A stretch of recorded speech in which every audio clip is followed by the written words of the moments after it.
Greetings, one and all, to the most cursed, most cringy corner of the internet. The YouTube channel content creator actively alienating everyone, and both the analog and digital world. Welcome to the Unorthodox Small Lens, I'm 88, and today we're doing the Rimi path.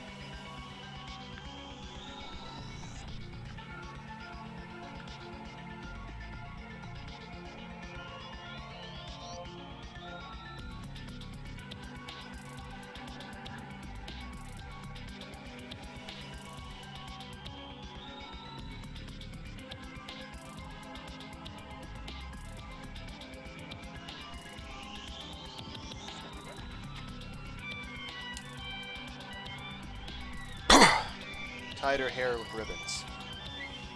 Yes. Wore glasses.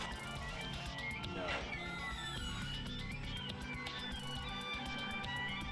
Wore over-the-knee socks.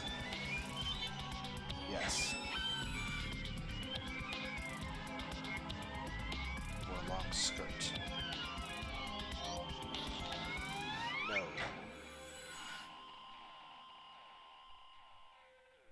Was posing as soldier at attention. Yes. Yay! We discovered the Rimi story. 1,000 doubts raced through my mind, but in the end, I couldn't speak a word. I just let my hand hang there. The dragging sound stopped. 2 hours earlier. The hospital room was bathed in the orange light of the setting sun, and was as quiet as if time itself had stopped. There was only one person in the room, a boy sitting in a wheelchair. He may have been asleep because he wasn't moving at all. It was dinner time, and at most hospitals you would see nurses quickly rushing between rooms to deliver meals. But there was no sound coming from the hallway either. The door opened, breaking the silence.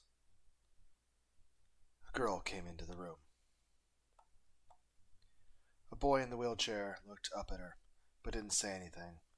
For a moment she stood by the entrance. She looked around the room with what seemed to be an expression of sadness on her face. The room was cramped and gloomy and smelled like disinfectant. This was where the two of them lived. It was a place cut off from the rest of the world, where no one else ever came to visit, no doctors, no nurses, none of their family or the people they knew. The boy and the girl never spoke much. It was the boy who was hospitalized here. He'd been in a coma for an entire year and only woken up a month ago. The girl was simply living here. She trusted him, but theirs wasn't a physical relationship. There was certainly no romantic love between them. She simply wanted to repay her debt to him, nothing less and nothing more. The boy seemed to be treating her with deliberate coldness. He'd even told her not to come, but she still came. Part of it was that she simply had nowhere else to go. While he was in this coma, she took care of him all by herself. When it was time to sleep, she slept on the sofa in the room. That hadn't changed even now that he'd woken up. I bought dinner. She spoke in a gentle voice and showed him a plastic bag from a convenience store. Her voice seemed to be shake the still air of the hospital room. It breathed life anew into a dead world, forcing movement to begin. At least that's how it seemed to the girl. But she didn't share this thought with the boy. Instead, she set several small, cheap, individually wrapped pastries onto the currently unoccupied bed. I always wonder, is this really all you want for dinner? I don't have that much time left anyway. Sorry for making you go buy it. It's fine. I have to go buy my own dinner anyway. Don't worry about it. She laughed, a little too deliberately, then took her egg salad sandwich over to the windowsill. When she opened the window, a cool fall breeze blew into the hospital room. She let the pleasant feeling of the wind wash over her, and then sat down right over the window on the window's edge. The hospital room was on a high floor. If she fell, she'd die instantly. But the girl showed no signs of fear and simply began to chow down on her egg salad sandwich. The boy in the wheelchair didn't say anything either, nor did he reach out for the pastries. Hey, let me ask you one more time. Are you really going to awaken him?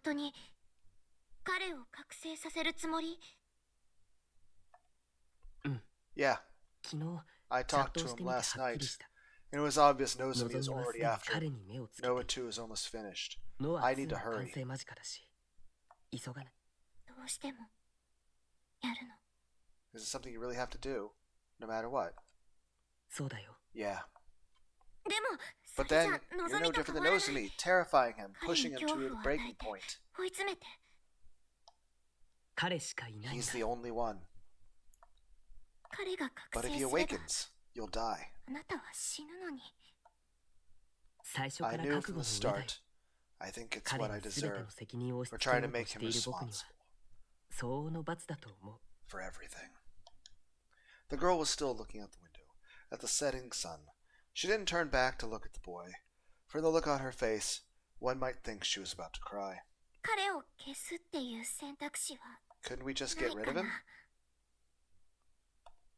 そうなったら If we did, 僕 I'd have はま to た create 1 a 年以 new 上 me 昏睡する and go 覚 into a 悟 coma for at least a year. で新し By い the time I 僕を wake 生 up, み出 Noah さない 2 と would ね。 be complete, and the world would be その filled with 頃には despair. ノア2は完成して世界には絶望が溢れているだろうけど。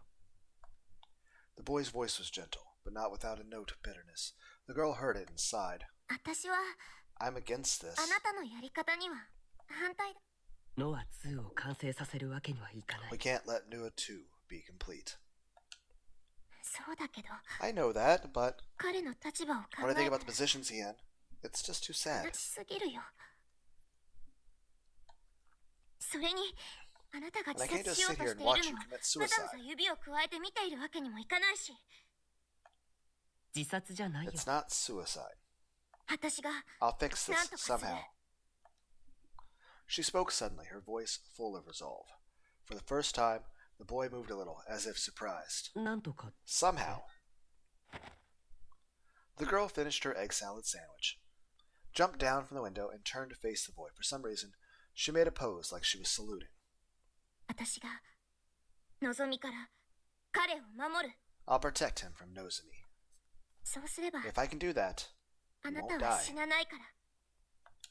それじゃあ But then he'll 彼 have が no 生まれた reason 意 to 味は have な been くなる born. し、 It won't 何の solve 解決に anything. もならない Noah 2 will. ノア2。ノア2 I'll も do something about 私 Noah が何と 2かするっ too. て。君には You can't. もう I've made my 決めた decision. の。私は I'm going to oppose you あ in な the たを name 守 of るために protecting you. あなたと対立します。 Her smile was gentle but deeply fragile. When he saw it, the boy was at a loss for words. あなたの予言によると According to your prophecy, a new 今 murder is going to 日 happen 新しい事 today. 件が起きるんだよね。予言じゃない。 It's not a 事 prophecy. 実だよ。 It's reality. I saw the 彼らの妄想 illusions. を見たからね。だったら Then I have to make sure he 彼を doesn't その get 事 anywhere 件に near it. 近づ You けさせないよう don't にしな do a くちゃ。 good job of that. 私、 I'll be on my way. The girl started walking toward the door. 君が邪魔をしても Even if you try to stop me, I'm 僕は going to 予 awaken 定通 him, り just 彼 as を I 目覚め planned. させるよ。 As she opened the door, she came to a stop. The hallway was empty, but no one was there. That meant no voices and no other sounds. ね Hey, え、私たち what do you っ think て the two of us are, 何なん really? だろう。 We've been here for over a year without nobody noticing us. 誰にも存在を知られずに、ここにもう1年以上いる。ここにいると、 Whenever I'm here, 自分って I いう start to feel 存 like I 在は don't really exist. 幻なんじゃないかって思えてきちゃうの。ジメジメ気分になるのは、やっぱり Maybe I'm just feeling 病院 gloomy だから because か I'm in な a。hospital. That's an understandable feeling. I've been stuck in a hospital bed for a few days at a time, and that's not fun. リミ、 Rimi, 君は you 関わる shouldn't べ get きじゃない。 involved in this. His voice was plaintive as he begged her. The girl did not turn around. パン、 Make sure you ち eat ゃ the んと食 pastries, べるんだ okay? よ。 As she left, that was all she said. At some point, I found myself in a narrow street.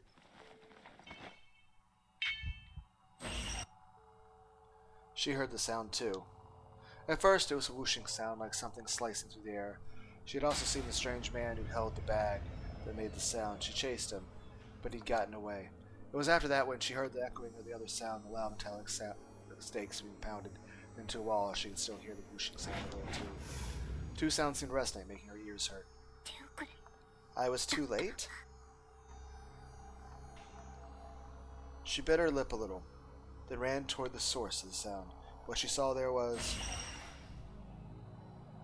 a corpse staked to the wall in the shape of a cross. She panicked and looked around. And honestly, she didn't care whether the victim on the wall was alive or dead, of course. If they could be saved, that would be for the best. But it wasn't her highest priority. Takumi Nishijo couldn't be allowed to get anywhere near here. She had to keep him from feeling afraid. Where was he? She looked back at the body. And it suddenly got... She couldn't believe her eyes. There's suddenly now hundreds and hundreds of fucking stakes everywhere. She'd only glanced away for a few seconds, but in that time, countless stakes had been embedded in the body. Only a moment ago, there had been only a few stakes. The body had been largely unharmed, with no signs of blood. But now, she was looking at something beyond belief. Shocked, she struggled to keep from throwing up. Her vision went blurry as she began to tremble. 妄想が The delusions 現実を are 侵食 invading して reality? She realized that other things had changed too. Her clothes were different. She was wearing what seemed like some sort of high school uniform. She didn't recognize it at all. That has to actually be terrifying for her at that point.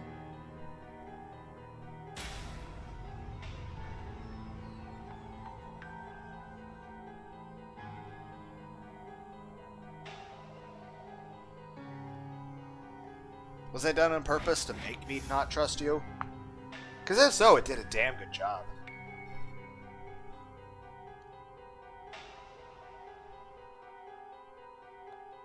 Whole body was covered in blood, and in her hand she held a cross-shaped stake. 嘘 No way. Is this? これって妄想がシンクロを The delusions are synchronizing? Someone else's delusions were affecting what she saw. The brutal murder in front of her, her clothes, the brilliant red blood. Were these real? 違う No. They weren't. The blood didn't smell like anything. The stakes in her hand had no weight. It didn't feel cold. She touched the blood on her forehead just like she thought there was no wetness. No slick sensation. Fearfully, she reached out toward one of the stakes, pinning the body in front of her to the wall. She tried to grab it, but her hand merely passed through instead. It was all just a delusion. An incredibly powerful delusion. A delusion that could become real. It had already been created. All that was left was reboot it, and it would become reality. She felt worried. What should she do now? She'd never been inside the territory of such a strong, negative delusion. The gigalomaniac responsible may have already killed Takumi Nishijo. The body in front of her could transform to him at any moment. She let out a soft, panicked cry, and あ then の時の将軍の the pictures in Shogun's links. As she heard the voice of a frightened boy behind her.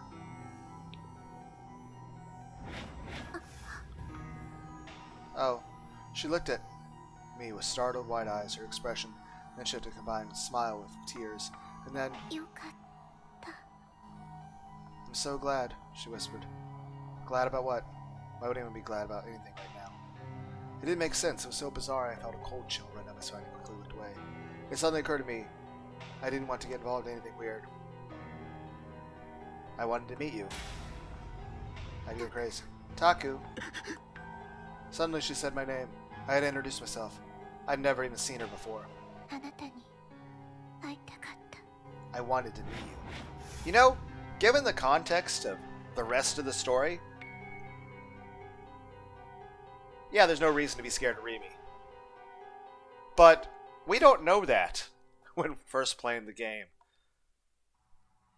Her lips curled upward into a terrible grin like a demon's. But yeah, yay! Context.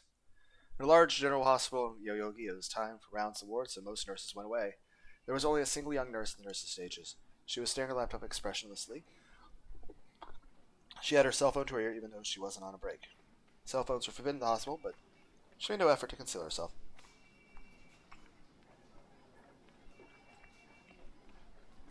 Her emotionless eyes were staring at a chat log on her laptop screen. ええそう Yes, that's 現 right, れたの Takumi に Nishijo 西条匠が has shown himself. Shogun. You sure? 多分 Probably. There was a man on the other end of the line. It was clear from the tone of their voice that they weren't talking about work. 名前はハン He ド was ルネー using ム a を使っ screen てい name, るけれど but he knew the 公 formula. 式のことログをコピー I'll してお send く you る the わ log. With the robotic movements, the nurse put her hand on the laptop's mouse and went to copy the log. Suddenly, she stopped and furrowed her brows. Huh? What's wrong? She didn't answer, though.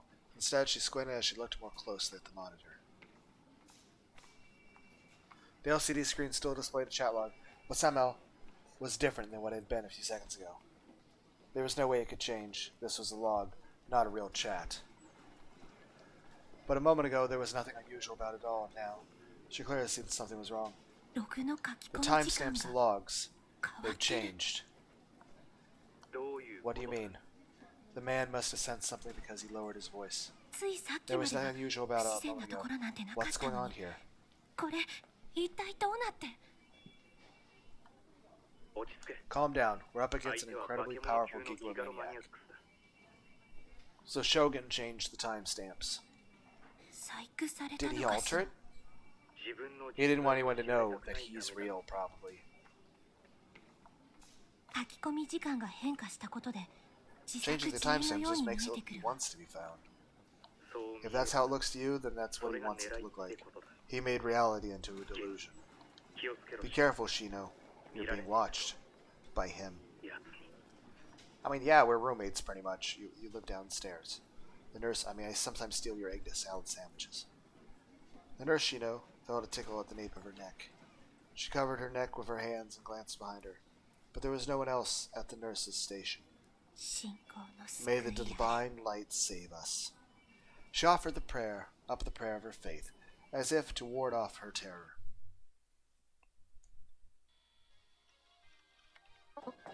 Back to hyperspeed. I don't think I have to do any more delusions at this point. The ほら story しかないじゃ branches. ん So we'll just go neutral path.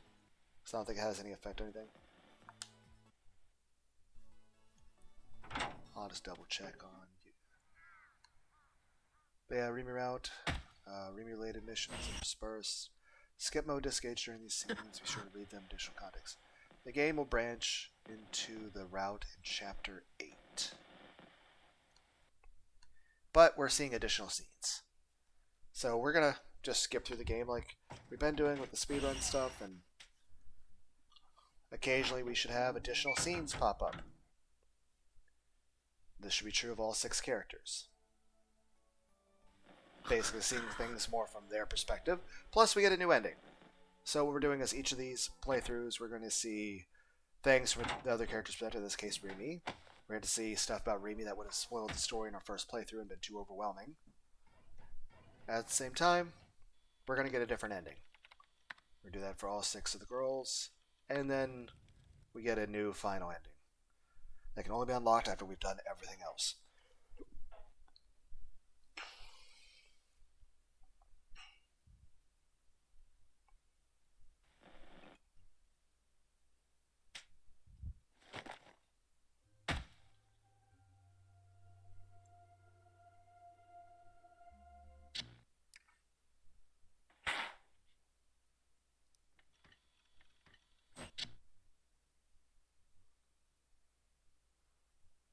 Everyone's like, a professional would just splice together all the scenes that are new and not make everyone sit through this. And I'm like, yes, but I'm evil.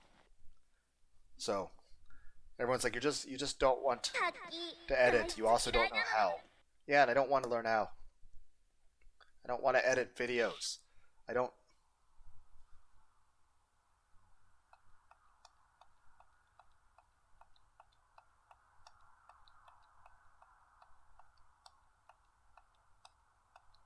Okay, what if I answer yes to everything but one?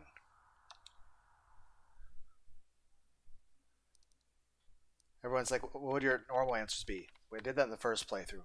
I said yes to everything. I told the game to go fuck itself.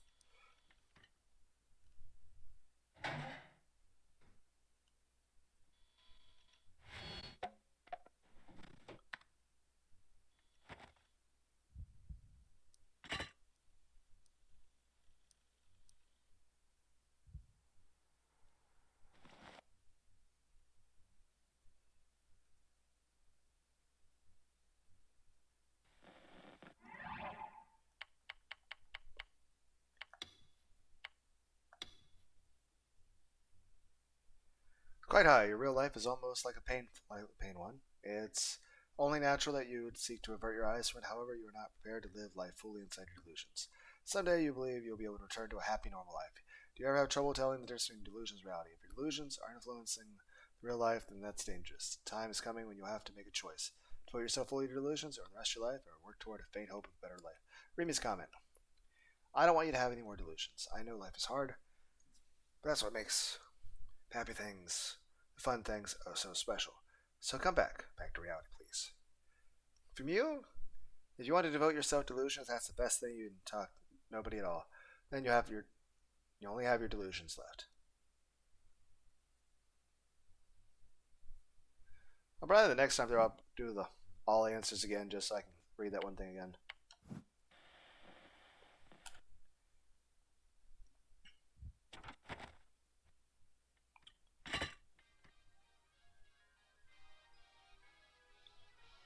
ね But yeah, the only thing consistent about my channel is a complete lack of any professionalism or entertainment. It's like I am Lunar. I'm the most annoying and most boring person on the internet.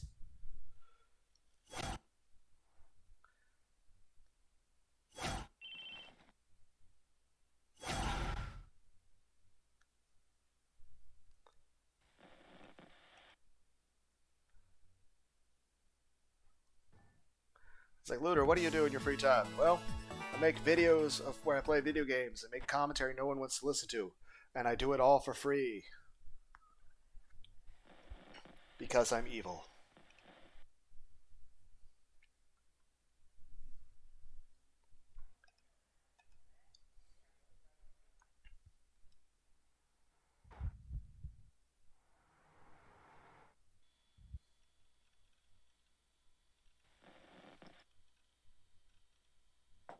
I wonder. The additional Rimi scenes? Are they at all influenced by me choosing different delusions? I don't know.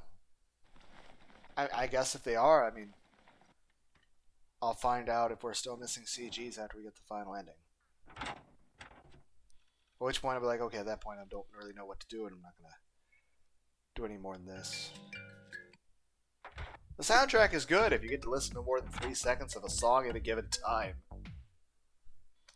Letting an AI Somnium Files is a good game. Oh, Rimi Saka was walking down the hall as Sumi's second year classroom. With a blank look on her face, she wasn't used to this uniform yet, and she'd never been here before. The other students were ignoring her. She was actually really nervous, but she was trying her hardest not to show it. She headed for one of the classroom's steps, unsteady, but eyes locked dead ahead. She stopped right in front of class 2C. So this is it, she already knew. This was talking to Nisho's class. She put her hand on the closed door, and only then did she realize that her fingers were shaking. I wish I could have just been a student here. The wish passed through her brain, but she didn't let it develop into a delusion. With a small sigh, she flung open the door. So is Shogun doing that in the background to help you? Good morning, everyone. Her blank expression was gone, as if it never existed. She was loud and cheerful enough to startle the rest of the class. She put her right hand up to her forehead as something like a salute, and greeted the rest of the class. The class, full dead silent. The school hadn't started yet, but half the students were already in the seats. They all looked at her, suspicious and confused. It was only natural they would be. Nobody in the class, nobody in the entire school knew that Rimi existed. That's why she needed to ensure she had everybody's attention. Her D sword was in her hand, but nobody reacted. The blade... This is a day I wasn't at school, wasn't it? The blade with its strange metallic wings was still in the delusion stage. Nobody could see it. For now, that was enough. Her mind wove a delusion. Her feelings were unleashed in the eyes of everyone looking at her. They all blinked in unison. And the air in the room, which had frozen Rimi's far too cheerful greeting, suddenly relaxed. Rimi smiled at the classroom once more. Good morning. Hey there, Sakihata. Hey. You're too loud for me to respond. Try to keep down, would you? They all spoke to her as if they had known her for a long time. A few seconds ago, the class had known, but that had just changed. Rimi's delusion transmitted via their minds, creating a shared awareness. This entire classroom became aware of the fact that Rimi Sakihata was a classmate of theirs in 2C at Sume Academy. 2 days ago, she tried it on Taku Nishio, Taku, and it hadn't worked well. She was worried it might not work this time. But it looked like she was worried over nothing. Her classmates all smiled at her, and she breathed a sigh of relief. She dissolved her D-sword and headed for a desk in the back where nobody was sitting. This desk was something she'd created from her delusions. Rimi set her bag down on it, but instead of sitting down, she walked toward one of the male students. Yo, Rimi. Hey, Rimi. Yo. Hello, Misumi Daisuke Daisuke. Misumi. Misumi Daisuke. Daisuke. Misumi Daisuke. Rimi said the name 3 times as if feeling it out. なんで3回言った？ Why did you say my name 3 フルネーム times? And my full name, too. そういう気分だったからだよ。 I just kind of felt like it, Daichin. 大地。 Misumi was Taku's friend. He had a handsome face and a clean-cut appearance. Rimi had no idea how he'd come to be friends with Taku. Probably Shogun's influence. It was possible that their relationship was fake, kept intact only by one of Takumi's delusions. Or maybe Misumi had just taken a liking to him. Or maybe Shogun's influenced, or a mix of all 3. It didn't matter which. What mattered was that he was Taku's friend, and that Rimi had own delusions had created new memories within him. タクは Where's Taku? まだ来てねえな。 Not here yet. Wait, is he coming ってい today? うか、今日はあいつ来る日か？多分ね。 Probably. さすが、タクの保護者だな。あいつのスケジュールをちゃんと把握してるなんてよ。I guess that's why you're Taku's guardian. You know his schedule well. Rimi couldn't help but chuckle. She felt guilty. She was changing people's memories with her delusions, and nobody but her knew that something had changed. Everybody was friendly and nice to her, but the relationships were all lies. She thought she used to the loneliness, but being in that classroom made her feel more alone than she'd ever been in her life. I need to turn the fan on.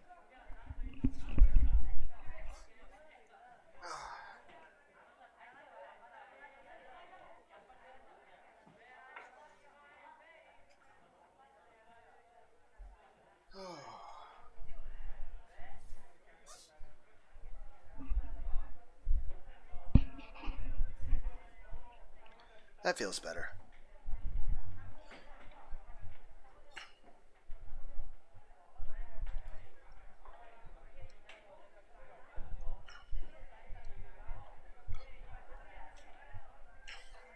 Made her feel more alone than she had been in her life.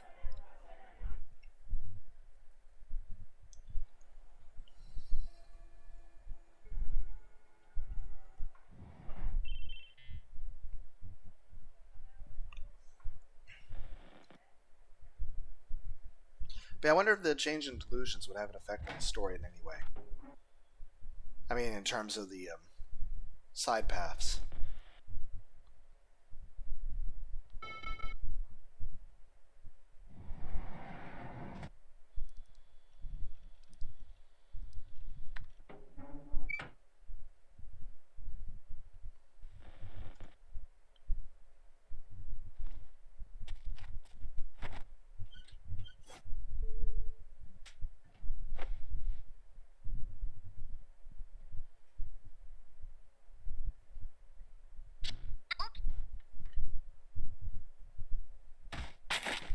Ow!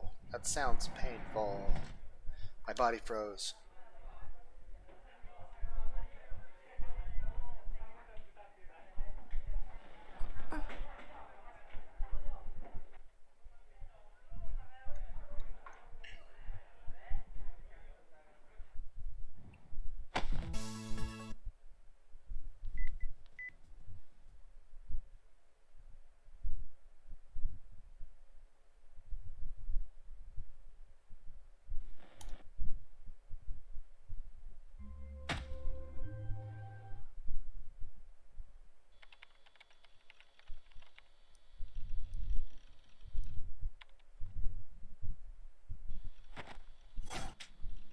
That also means that the nurse was the one who told me about the patent.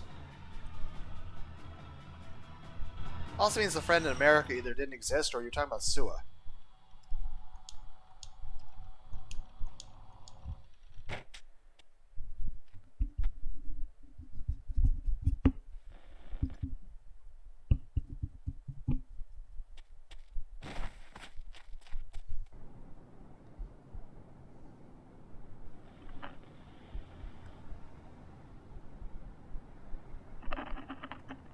Huh? What did she mean? 私が書いた歌詞となんとかって呼ばれてる事件との関係について。だってしつこく聞かれたわ。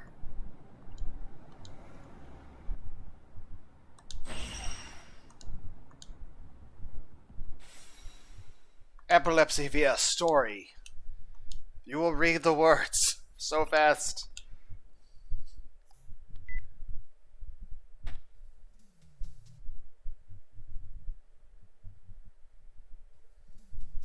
It's like we're just bouncing from one side to the other. Like, are you left brain, right brain, left brain, right brain? It's like, oh god. High-speed stereogram. It's those things, if you look at it long enough, they become a three-dimensional image.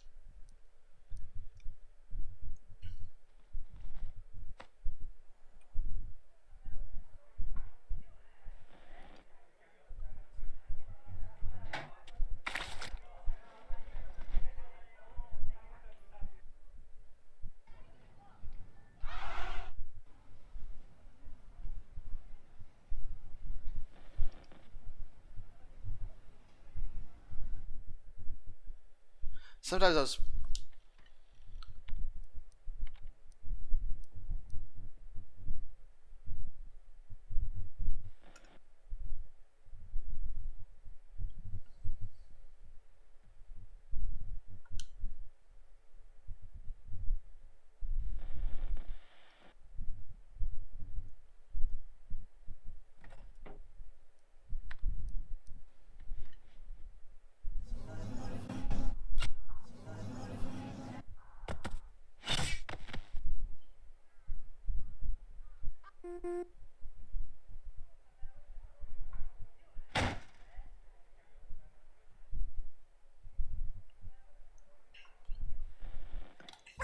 No, no, no!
Okay.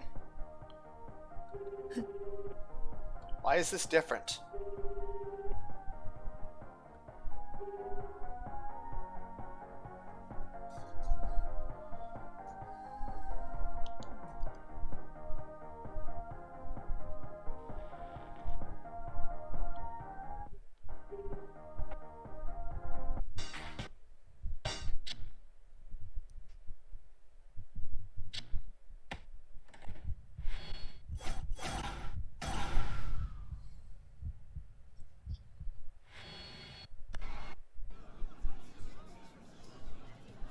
It's so funny that I initially didn't even know what the fuck this was. I was like, oh, it's for dramatic tension. Which, don't get me wrong, it worked. It definitely made it more dramatic. If I didn't know it was a game mechanic.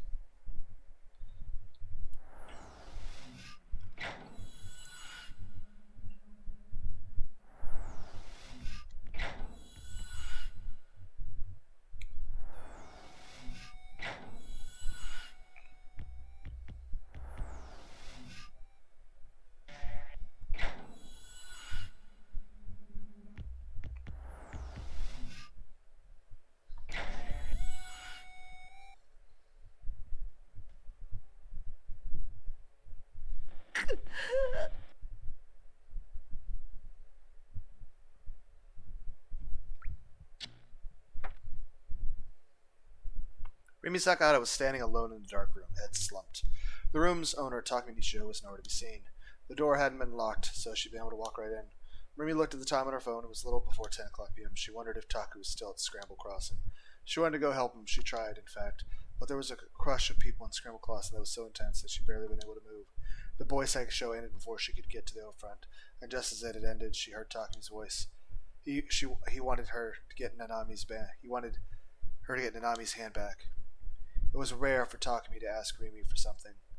Nanami had been kidnapped by Nozomi, and right now, they were doing horrible things to her. Takumi's mind reading had shown him that much.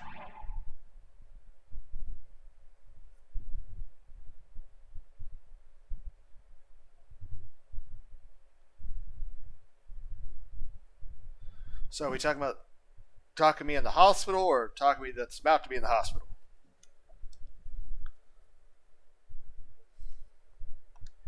Rimi had known Nanami in the past, and hearing this made her heart feel like it would burst. There was a cardboard box in the sofa. Inside it was a human hand, Nanami's phone, and a cute little bangle. When she saw it, Rimi fell speechless. She was sad, frustrated, and worried about Nanami. And at the same time, the memories of what she had suffered in the past came flashing back to her.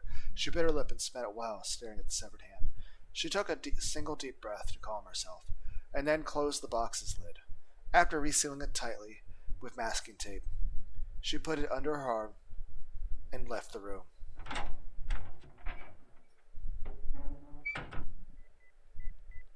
She took out her phone and used it built-in TV tuner. A moment ago, they'd doing a live broadcast of Scramble Crossing. She wanted to see it, but all the channels were showing nothing but commercials. Live broadcast must have ended. Taku probably wasn't Scramble anymore, and with nothing else to do, Rimi headed back to the room. Takumi waited. The lights were off, and the room was dark. Like always, Takumi was in a wheelchair, not his bed. Do you have Nanami's hand? Yeah, I brought it. She handed him the box. Thank you. Can they reattach it? They can, right? I don't know, but this hospital has a cold storage system. It would be a lot better to keep it cold rather than just leave it to rot. But there was no guarantee they could ever reattach it. She felt like that he was trying to tell her. I mean, that's the thing. Medical procedures are not guaranteed. They're not an insurance policy. Anything can go wrong. Yes, you can improve your chance of things. Modern medicines really improve things. But, nothing's ever a guarantee. Don't worry. They'll be able to fix it. Rimi decided to be optimistic. Yeah, it means even if it's not true, it's actually nice to say that to somebody. So thank you. She'll be okay. I believe it.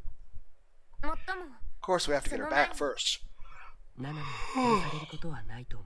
don't think she'll be killed. We don't need to rush. You're pretty calm right now. Sorry. Just forget I said that. Anyway, do you know where Taku is? He was brought to this hospital. He's asleep in the psych ward. Really? Rimi's eyes went wide and she ran out of the room. The hospital was closed to visitors and the lights were turned down. She walked softly down the hallway as she went. She already knew that people at Kozumi and the Cosmic Church of Divine Light had infiltrated the hospital staff. She couldn't do anything that would attract attention. When she got to the room Takumi had told her about, she made sure there was nobody inside before slowly opening the door. The room's furnishing walls were solid white without a trace of warmth to them. Rimi soundlessly walked over to the bed. Taku was sleeping there. His brow was furrowed, as if he was in pain. Occasionally he would moan. His forehead was damp with sweat. Rimi softly stroked his cheek. I'm sorry. I couldn't protect you, she whispered sadly.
Even though it's text that is not new, I'm glad it stops to make sure that I hear it again. Yay for positive self-esteem things.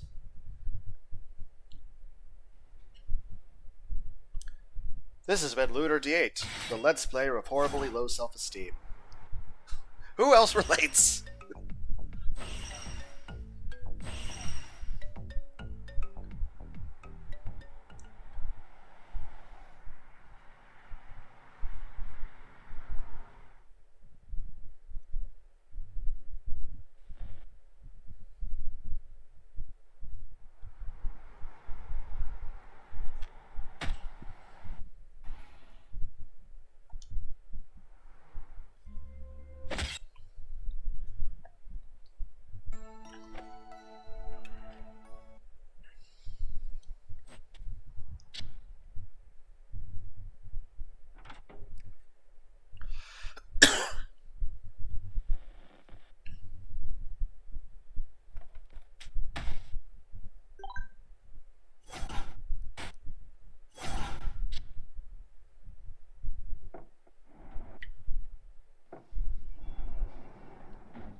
Look at my eyebrows switch.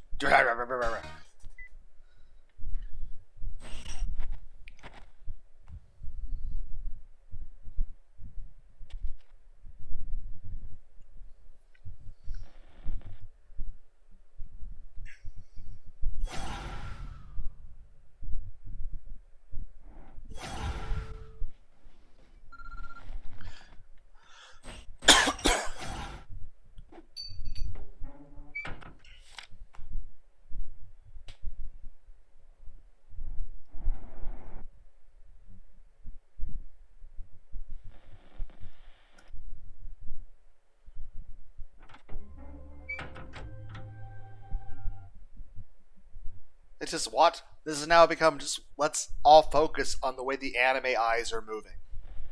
Who else wants to play that game with me? Let's just watch the anime character's eyes change expressions.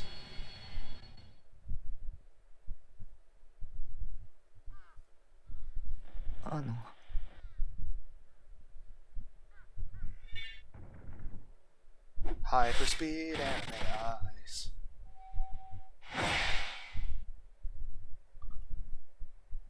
Okay. Okay. Oya was looking at my D sword of white eyes.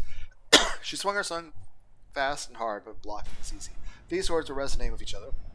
A loud howling noise coming from them. I could feel her negative emotions, her anger and hate passing through the weapon in my body. Sakihara was a killer maniac too. Taku was lying there in shock on me, the way he was lying there. The odds of him being able to get away on his own were next to none. I had to deal with Oya's. Do you know what that man did? I know.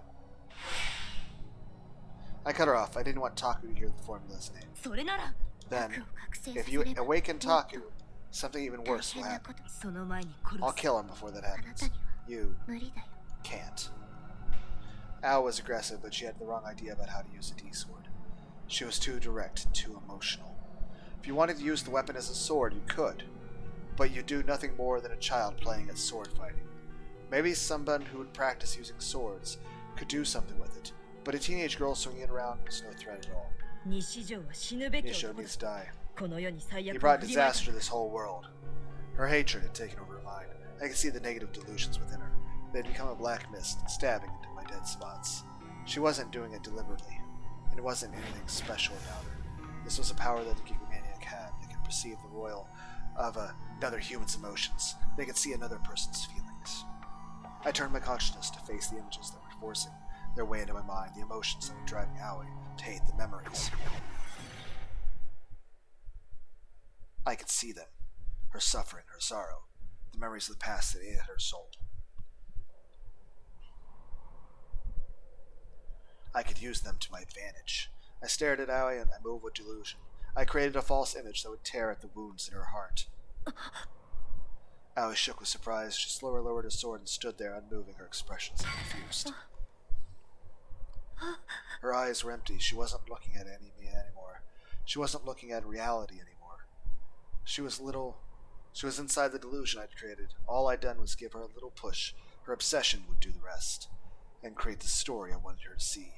Aoi couldn't fight anymore. So, I froze. A voice was echoing directly in my head. After you mess up Senna's heart, what are you going to do?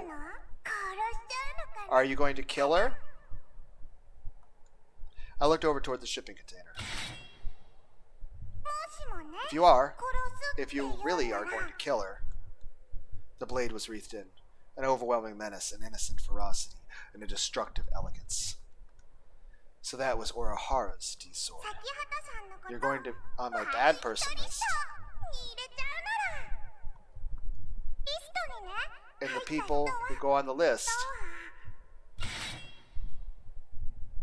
She raised the D-sword and laughed loudly.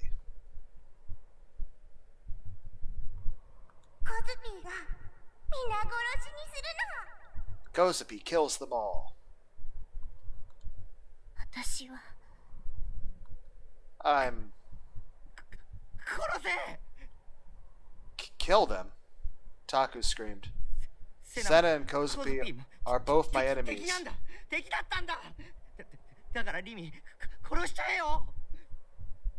I don't remember Taku saying this.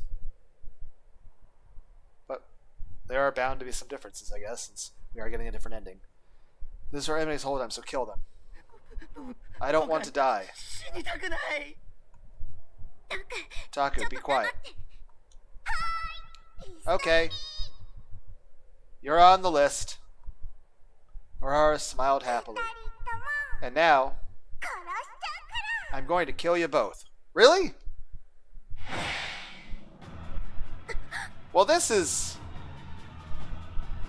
a thing. I don't remember you trying to attack us last time. I know the story's supposed to change somewhere in Chapter 8, but I don't think we're in Chapter 8 yet. But it's hard to keep track as everything moves faster than the fucking speed of light. Well, now the lolly of death. It was like fighting a hurricane. Orihara charged at me with inhuman speed, catching me off guard. Her D-sword came down like a stake. I barely managed to block. The impact blew me backwards. I just barely stayed on my feet. She followed up me with a horizontal slash. I tried to deflect it, but I failed. My sword took the full impact of the blow. My arms were numb.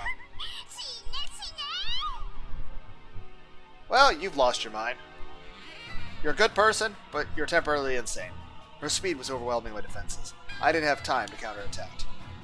Why was she so used to fighting with her D-sword? Her tiny body was flailing the gigantic sword around randomly, and seemed to be constantly off balance. How many people have you actually killed at this point? Or at least wounded?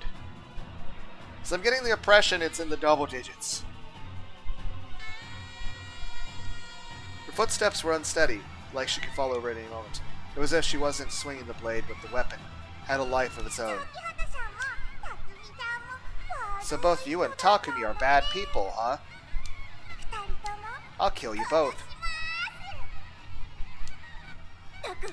I won't let you kill Taku. As I desperately tried to block Orihara's attacks, I attempted the same trick I used on Aoi. I looked at Orihara's negative emotions. And the image that came to my mind was a mirror. They sent a delusion into her dead spot. And she suddenly froze. Tears started falling from her face. Eyes. I sighed, relieved. I needed to take Taku to get out of here now, and then I gasped, realizing something was wrong. I couldn't see Aoi. I looked around, and she was standing at the edge of the roof. Aoi! I hurried over to her, but before I could, her body staggered and fell over the edge. Huh? I heard the sound of something hitting the ground, the sound of something being crushed against the ground. It was faint. So did Senna die in this version of the story? Because last time what happened was, in the normal version that isn't the Rimi path, Kozue let us go, and then Kozue was able to save Senna. But because Kozue's caught in fighting us, Senna just fell to her death. Well, that was This whole game has been a long list of that was unexpected. Well, that happened. Pretty much, as Hawkman just stands there covered in blood. Yes, it's a solid JJ reference. He's funny. There's also like Jet and Super Xavier, and there's a Jordan Howlett's guy. I think I'm saying his name wrong. It's a guy who does like stuff about fast food and various TikTok stuff. I see it on YouTube because I don't have TikTok, but I don't know. He's interesting. You know, he's constantly talking about how he's 26 but looks old. I'm like, hey man, you've been too hard on yourself. I mean, yeah, you might look 28, but it's not as bad as it is, man. Was Phaeton far away? Was she dead? Was Aoi dead? Because of the delusion I showed her? No, I didn't mean to. Hey, Kozue, did Rimi get stabbed? Powerful strike hit me from an intense impact, like I was hit by a truck. What happened? My brain rattled my skull. Oh, that's a concussion. Flew backwards helplessly. I was slammed into the ground. Aching pain ran through my whole body. The sword hadn't cut me, but she'd hit me hard with it. My vision was swimming. I tried to stand up, but couldn't. I could barely tell who I was. I had a mild concussion problem. Yeah, definitely. Mild, to put the least. I used all my energy to look up. What?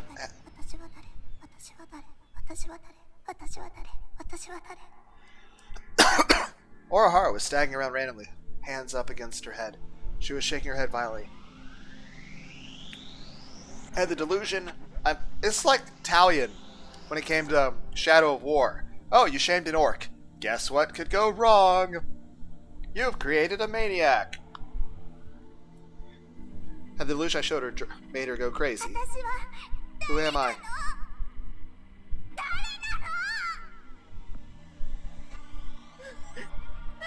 She was after Taku. She was going to kill Taku. Why didn't he run? Why was he still here? I had to stop her. I clenched my hand tight, but the D-sword wasn't in it. I dropped it when she hit me. I couldn't see it on the ground just a few feet away.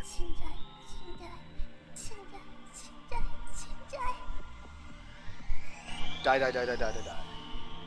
Die. Die.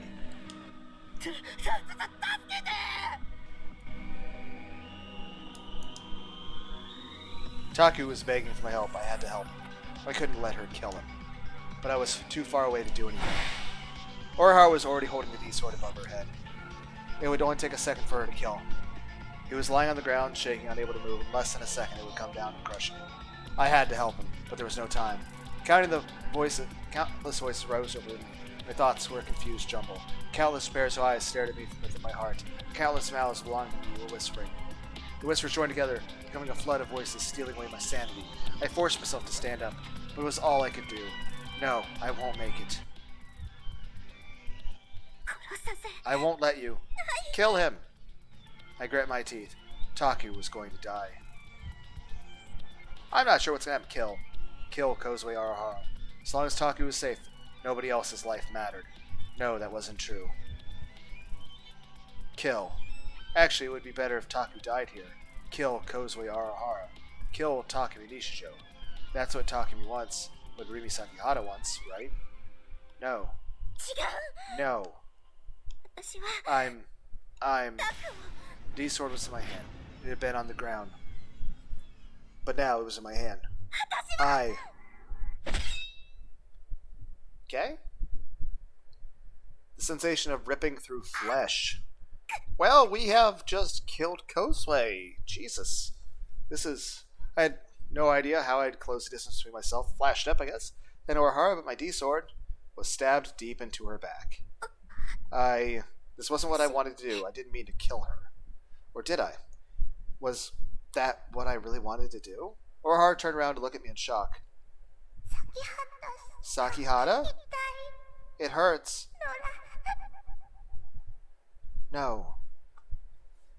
I didn't mean to kill her. No more. My D-sword wriggled in the wound, like it had a will of its own, like it was shaking with joy at being covered in blood, at being able to take a life. I shook my head no.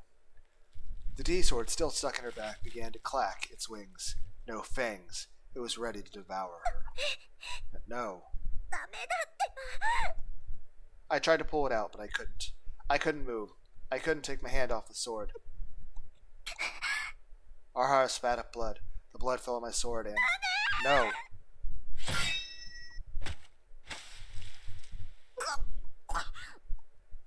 Blood flew everywhere. Beautiful crimson feathers falling down like rain. No, this isn't what I wanted. I looked around for someone to help, and Taku was looking at me like I was a monster. I didn't mean to kill them. I didn't mean to kill them. But I had. No. Okay. Senna and Kozupi were dead. They died right in front of me. Rimi had killed them. Now Rimi was asleep on my sofa. After Kozupi had died, Rimi had started shaking and screaming. And then passed out. It had taken me a while to recover from the shock. But I was so scared, and I certainly didn't want to see Kozupi's bloody corpse anymore. I picked up Rimi and brought her inside. Rimi would let out an occasional moan, but no matter how many times I called her name, she wouldn't get up. I sat on the floor, waiting for her to wake up. Okay. On the one hand, Rimi has had a psychological issue because of a very horribly traumatic thing occurring. And two of our other friends are dead. Honestly, the police should be here because, one of them went splat on the ground. I'm pretty sure that would be noticed. Kind of slightly noticeable. But the main difference we're seeing here, and yes, I understand it's a very selfish thing to say, but it's also a very important thing to say at this point for context of the story. Under the normal circumstances of the story, regardless if we were neutral, negative, or positive, at this time, Taku would be having a mental breakdown and trying to commit suicide. And instead, he has someone sleeping on his couch in his tiny pod that we're all going to live in one day. And be happy. So, in this version, like I said, in the normal version of things, he winds up sitting in here by himself, being suicidal and depressed, and trying to kill himself. But, being a failure at being a failure. But, in this one, he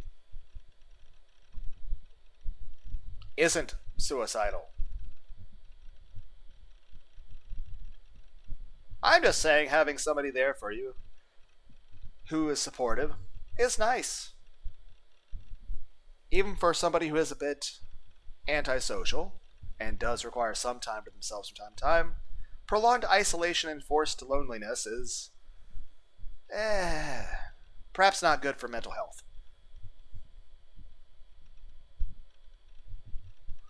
Then again, I'm also the kind of person that I've never told any relationship partner I ever had about having depression or anything, just because I just don't want them to know about that. That's kind of personal. I sat on the floor waiting for her to wake. Clean off the bed! That way you both have a place to lay down. My body was shaking so badly. Kozupi and Senna were dead. They weren't like new gen victims. They weren't strangers. They were people I knew. Three of us had all eaten garakuri-kuns together the other day. Me, Senna, and Kozupi. I looked at the phone we'd taken and bit my lip. They did try to kill us, though, but they also did kind of go insane. My mind kept replaying the nightmare I just experienced over and over again. The bright red Kozupi's blood, the slick glistening red bones sticking out of her body, the empty lightless eyes, the fear, an indescribable awful feeling that comes with seeing a person cease to be a person. Let's be clear. Whether you're the person, I would say in most circumstances, whether you're the person almost dying, person witnessing a death, or even the person committing, the killing thing, usually it's a traumatic thing. That's the thing. It's an extremely rare thing that somebody kills another person and actually, enjoys it and doesn't feel remorse. In most cases, especially things like, say, police or soldiers, they're people that are forced into situations where, they really don't have a choice. And for that, holy shit, that's awful. That's something I never want to understand. Because I've had to fight to defend myself in the past, but I've never had to kill anyone. Thankfully.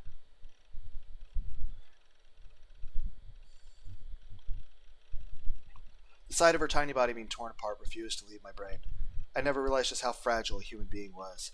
I felt like I was going to throw up. I had already thrown up 3 times already. And that's another thing. A lot of times people think, oh, you should jump in and help with street fights and shit. That is dumb.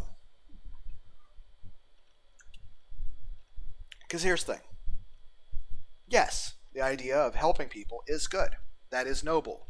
But I don't know about you guys, but I'm not Superman. I'm not Jackie Chan. I'm not Arnold Schwarzenegger. I'm not Mike Tyson. You know? And even then, even if I was fit, I mean, it doesn't matter how fucking strong you are. Somebody with a knife or a gun could take you down easily. Or heck, just, oh, you got the flu, dead. It's like, it doesn't take much to hurt a person, and especially if you're out there in public. I mean, here's the thing. They're not going to be, like, playing according to, like, sparring rules. These are people playing, they're fighting to hurt you, and they're not going to play fair. They're going to use weapons, they're going to fight dirty. There might be some additional people join the fight that you didn't even see coming. So I'm just saying, best way to avoid getting hurt in a street fight is just don't get into a street fight. Violence is not something to enjoy, unless it's in a video game.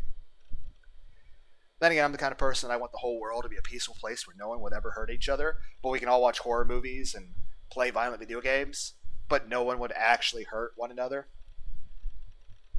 What can I say? I just want a world where everyone is kind to one another, but we can all enjoy, fucked up comedy. I had already thrown up 3 times, actually. Heck, like I said, as long as you're over like 21 years old, I suggest watching a Let's Play of Demonophobia by DDR Maniac 007. But it is very violent and gory. But I think it's a very good Let's Play. I enjoy watching people play video games. I've enjoyed Let's Plays for a long time. And even I'm trying to do my own Let's Plays, it's just me being myself, which is just me rambling. What had happened to Senna? This is an 8-story building. Nobody could survive a fall from that height. She was definitely dead. The 2 of them were dead. This was impossible. It wasn't happening. It was a dream. It had to be a dream. They died in such horrible ways. And it was Rimi that killed them too. I didn't want to believe it. I couldn't believe it. But it was the truth. I had no idea what caused Sen and Kozuki to change so abruptly.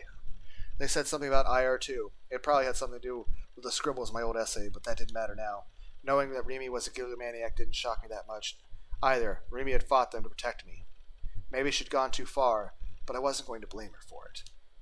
Still, it wouldn't be long before Rimi and I were arrested by the police. Senna and Kozuki's bodies were still out there. It wouldn't be long at all before somebody found them and called the cops. I couldn't let them arrest me. I wouldn't let them arrest me. I could just tell them the truth. I didn't kill the 2 of them. It was Rimi. And Senna attacked us first, so it was self-defense. But, of course, that wouldn't work. I knew that much. They were practically ready to arrest me over the crucified case. I was sure it would be the same this time. And I couldn't live without Rimi either. I needed Rimi here to protect me from Shogun. If anything, I was glad Rimi was a gigomaniac. It meant that Rimi wasn't helpless. She wasn't just a friendly teenage girl. She had the power to fight Shogun. And she was on my side. That's why I wanted her to wake up. I wanted her to wake up and get rid of Kozuki and Senna's bodies with her delusion power. Then the police couldn't come after us. Nobody had found us yet, right? How about the urge to vomit? And looked toward the door. On the other side of it was Kozuki's bloody corpse. Of the 2 of it was more likely that they'd find Senna's body before hers. Now that's our thing. According to this timeline, at this time we were suicidal trying to kill ourselves.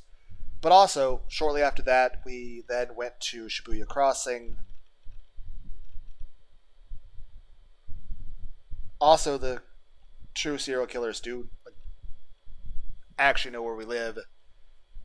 And, of course, this is the day where we wind up normally awakening our sword and going to fight. Also, there is about to be a giant earthquake soon, too. So there's a lot of additional details occurring here. But once they found her, it would all be over. With Rimi still asleep, I had to do something to hide them. Okay, again, this is fucked up to say, but again, this is information that Takumi doesn't have. But when the earthquake happens, we probably shouldn't be up here. I'm also saying maybe it would cover up the dead bodies. I mean, no one would look at a crushed dead body and think, oh, it fell off a skyscraper. It would be kind of weird after a fucking magnitude 8 earthquake next to a fucking skyscraper. But that being said, we're on said skyscraper. even though we're in the container, we fall off the skyscraper in this thing, even halfway, we're dead. It's just going to be a container full of SpaghettiOs. With Rimi still asleep, I had to do something to hide them. I was scared. I didn't want to look at the dead body, especially the dead body of someone I knew. I forced myself to go outside, to protect myself, to protect Rimi. The sun had already set. It was dark on the roof. The moon wasn't out. The clouds had hidden it. I squinted and looked in the direction of Kozupi's body. Huh? I couldn't find Kozupi anywhere. The blood was still there, so it wasn't a dream, but the body was gone. How? Confused, I looked over the edge of the roof to the street below. Nobody was down there. Senna's body wasn't there either. There was a pool of blood, but nobody seemed to have noticed it. Where was the body? When Rimi passed out, the body had been there. Rimi hadn't used her Gilmake power to get rid of it. But who? Ayase? Well, she was in the hospital with Yoyogi. Maybe Shogun. But he was my enemy. He wasn't going to do anything that would help me. What was going on? I sighed, feeling a mix of uneasiness and relief that the bodies were gone. I felt the prickling on the back of my neck. I was being watched. The same unknowable gaze. Shogun, was he watching me? Don't look at me. I ran back into my room. Rimi was awake. She was looking around the room with a confused expression on her face. She had woken up evidently, but what was I supposed to say to her? Rimi had been badly traumatized with the shock of killing Senna and Kozupi. Of course she was. It wasn't like P. King and ESO. She said she didn't mean to kill them too. I had no idea what to say to a person in that situation. So I said nothing at all. I mean, I guess we sit down and offer her a Pepsi, and we just, listen to some music and just...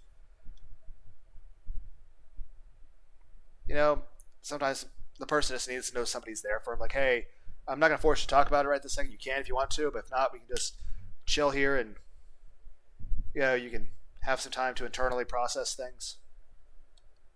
Rimi was looking at me bewildered. Where am I?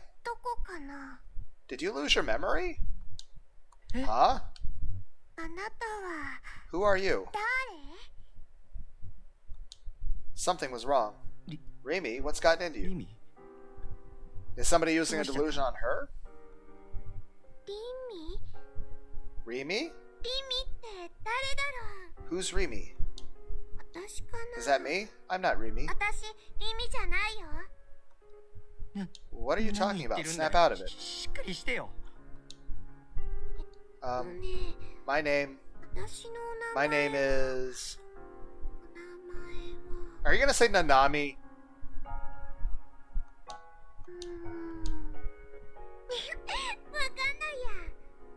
Okay, I don't know. You're kidding me. This is a joke, right? I stormed over to Rimi. It's true. Suddenly, she ran up and grabbed me. She rubbed her cheek up against me like a friendly pet. Caught off guard, I had no idea how to... what the fuck is happening? Suddenly, she ran up and grabbed me. She rubbed her cheek up against me like a friendly pet. Caught off guard, I had no idea how to react. Who are you? Are you my friend? You must be, yeah. I am, but this is weird. I'm confused, and I'm glad you, I guess, blacked out the traumatic memory of the things that I'm concerned about telling you, which is kind of ironic given the fact that you're trying to avoid telling me things that you think would be traumatic for me.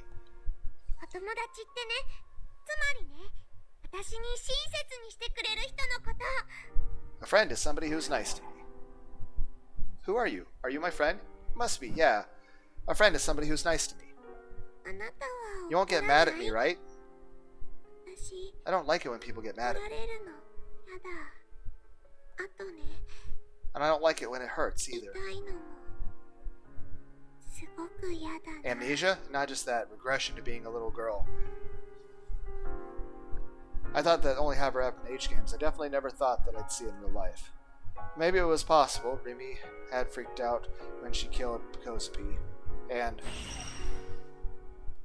every Gigalomaniac has been broken once in the past.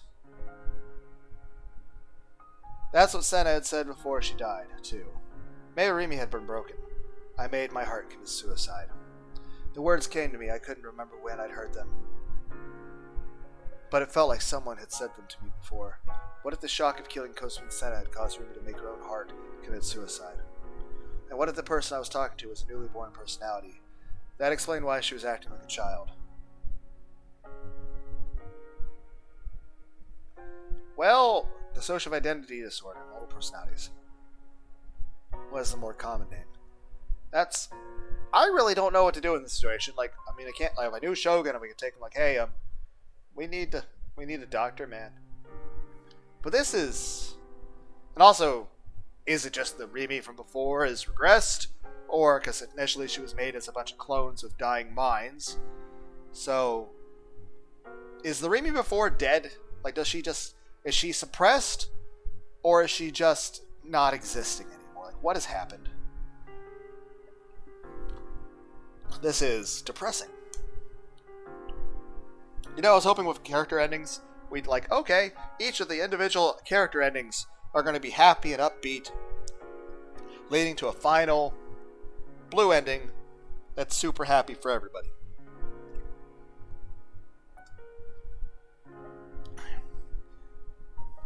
The moment Senna hit that fucking pavement. Yeah. I think the creators of this game had something else in store for me. It was just a guess I had, but Rimi in front of me now was a far different one from the one I knew. This Rimi was nothing like the one she'd been so kind to me before, the one who told me she'd stay with me. I dropped to my knees. I felt awful. Rimi was looking into my eyes, confused. Her eyes were so pure, so innocent. I couldn't look back at her. Maybe I was lucky that Kosume and Senna's bodies had disappeared, but Rimi like this, who was going to protect me? Now we had to protect her, but I'm like, how do I find a doctor for her in this situation? Rimi had, if I could call her Rimi, totally lost her memories. Or maybe this Rimi had never had any memories in the first place. My name's Rimi. Yeah, that's right. Rimi Sakahara. Sakihata Rimi. Well, this is depressing. Oh, I see. She spoke like the name meant nothing to her at all. Who are you? What's your name? I'm Takumi Nishijo. She didn't even know my name. I felt a little depressed, thinking about all the other things I'd have to tell her. Takumi Nishijo. I'll call you Taku then. Huh? Taku. The same. She was calling me the same thing. Hey, Taku. My hands are all sticky. Right, we don't own a shower or anything, do we? Fuck. There was dried blood stuck to her hands. It was dark black and belonged to Kosume. At least, it probably did. Kosume had disappeared, but the blood was still there. I guess the answer I'd have to tell you is the truth. Hey, something very traumatic happened. There were injuries. And apparently you had a psychological breakdown from that. And are hopefully only temporarily missing your memories. And it's like, what are you going to do about it? I have no idea. But I assume an earthquake's about to hit in like 2 minutes and we're all going to die anyway. So, I don't like having... I mean, understandable, that's kind of gross. I would want to wash my hands too. I don't like having sticky hands. She was looking at her hands glumly. I remembered Kosume's smile and felt like an aching pain in my chest. I tried to ignore it as I went to get a wet towel. Come on, hold out your hands. Rimi nervously offered me both her hands. I wiped them with a towel. The white towel quickly turned red. I had to scrub pretty hard to get it all off. When I started scrubbing the spots between her fingers... Well, this is just depressing, but it's just like... it tickles. She laughed happily. She didn't seem to wonder in the slightest why she had blood in her hands. Damn it, why was I the only one who was concerned here? I mean, usually things that are concerning require context. Why couldn't she wipe her own hands? Why did I have to take care of this little girl? No, I couldn't think that way. Rimi had tried to protect me. And whether intentionally or not, she killed someone in the process, and that had broken her. That's why I couldn't abandon her. It was practically my fault she ended up this way. Look, you're all clean now.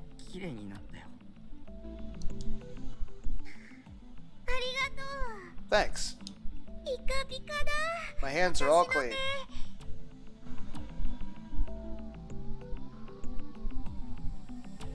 Yeah. Yeah, I don't...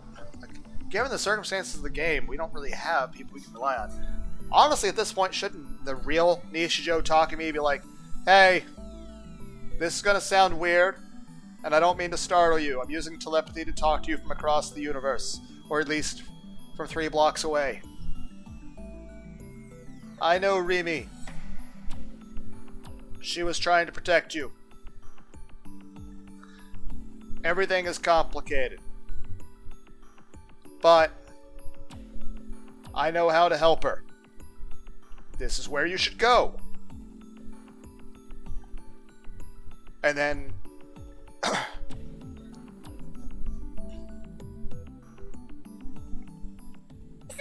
I feel so much better. She grabbed my hand and wrapped her fingers around mine. She was shaking our hands up and down innocently. She looked like a child having the time of her life. For some reason, seeing her smile made me feel sad.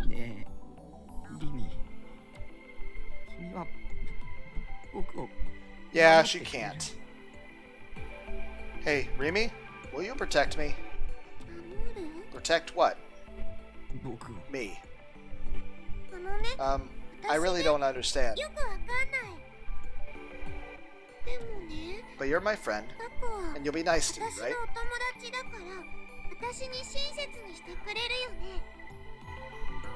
I feel like this is the equivalent of having a friend who winds up getting their legs cut off and are stuck in a wheelchair, but they don't understand.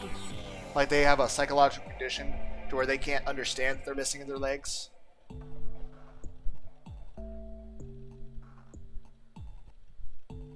And they're just smiling and happy, and on the one hand you're glad they're not suffering, on the other hand you're like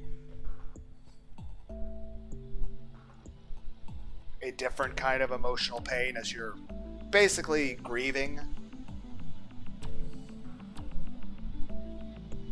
for them being complete, for them being themselves, that even though they're not aware of the pain, it's one, they're still injured, and two, even though they don't feel the physical pain of that, or they still have a different pain. It's just, I guess the best way to put it is having compassion for someone you care about.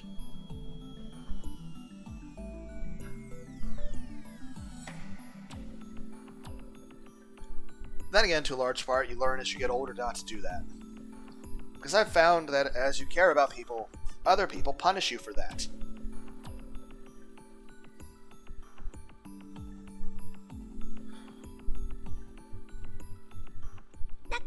But this is a very depressing story. So I'm glad you're here. But you're my friend, you'll be nice, right? Yeah, but I don't know how to care for you in this situation. And I'm not sure how to get you to a doctor, or what they would do to help you. So I'm glad you're here, hee hee. This was no good. There was no use counting on Rimi anymore. The Rimi who was going to protect me was nowhere to be seen. I sighed and my head slumped forward. Rimi didn't belong here. Where was her home? I thought about calling her parents, but I couldn't find anything in their contact information on it or in her things. The teacher at the school would probably know, but it was too late in the day for that. I realized that I didn't know that much about Rimi. Where did she live? What was her family like? What was her birthday or blood type? I didn't know anything about her. There was nothing I could do. Taku! Rimi was tugging at the hem of my clothing, calling my name. Hey, Taku? I'm really hungry. What time was it? It was already dark outside, time for dinner. But unfortunately I didn't have anything in the house. I needed to go buy something. What do you want to eat? When you had amnesia, did you forget about food too? Maybe you didn't know what kind of foods there were, or what they tasted like. Honestly, this is probably good. It means we can leave the house before the giant fucking earthquake hits, so we don't die. Because at least we'll be safer on, ground level than we will on top of a fucking skyscraper. Oh, I know. I want soba noodles. Soba noodles? I like soba noodles. You do. I do. なんで Why? Have you ever eaten 食 them べたこと before? ある食べたこと Eaten them? Maybe not. ないかも。でもね、お蕎麦は好き I like だよ。 soba noodles. I don't quite remember what a soba noodle is. I don't think I like it. I can't remember trying it for a long time. I think I probably tried it once or twice. I don't think I really cared for it. Otherwise, I would probably have tried it more often. Then again, it's not really a common food around here either. What's going on? Were her memories coming back, or did she just keep memories of the old Rimi favorite foods and lose everything else? It'd be a big help to me if her memories came back, but I decided I might as well go to the market and buy some soba noodles. リミここで待ってて絶 Stay 対 here. Don't go 外に出ちゃ outside for ダメ any だ reason. Okay. ミシ Snap. I tried mimicking the pose Rimi always used to do. I put one hand out on top of my head like a salute. Maybe this would help her remember something, I thought. Maybe.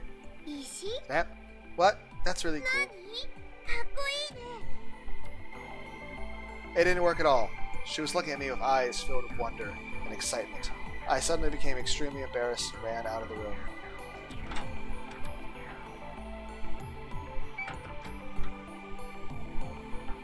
On my way to the supermarket, I looked around to see if the cops were nearby. Senna and Kosumi's bodies had both disappeared. The police were nearby. That meant that would mean there was a witness, and if they weren't, that would mean nobody had seen what had happened. If it was the latter, that might mean that nobody was going to find out what for a while. Of course, I also watched the shadows constantly to see if Shogun was lurking nearby too. Fortunately, I wasn't feeling the gaze of God, but still, I didn't want to go out at night. The dark scared me. Yeah, I was kind of hoping Rimi would have her memories, and then we could just, run away. But when I looked into the dark, I could see Senna and Kosumi dying in front of me again. I could see their mangled corpses. The cook looked away and stared down at my feet as I hurried to the supermarket. When I got back to the base, I pulled up a portable gas burner and boiled some soba noodles outside. There was no air circulation inside the container house, and there was a lot of stuff that was flammable too. It was too dangerous to do it inside. I tossed some soba in the pot, and of course, they were cheap. Dry instant noodles. Rimi was looking at the pots, fascinated. お蕎麦って So this is how you make こ soba, うや huh? って作るんだね。 The pool of blood from where Kosumi had died was still there. It was almost dry now, and at night, it just looked like a dark stain. It broke down some of the cardboard boxes in my room and put them over it. It didn't actually help anything, but at least it saved me from having to look at it. たく It's going to boil over. I went back to the burner when Rimi called my name. I was boiling too much. It was boiling too much, and at the point of overflowing out of the pot. Rimi was just watching it, letting out small gasps of amazement. She wasn't moving at all otherwise. 火を消して Turn off the heat.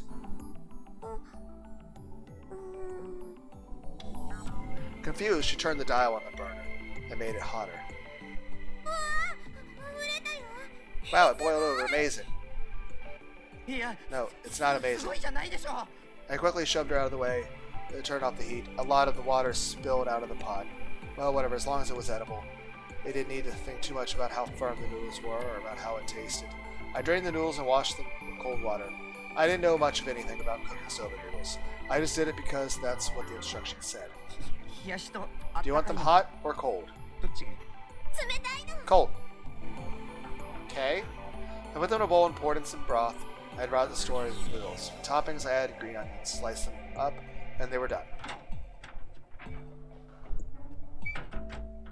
I hurried back into the room with Rimi in tow. I could clean up tomorrow when it was light. For now, I didn't want to be outside unless I absolutely had to. I could still smell the blood.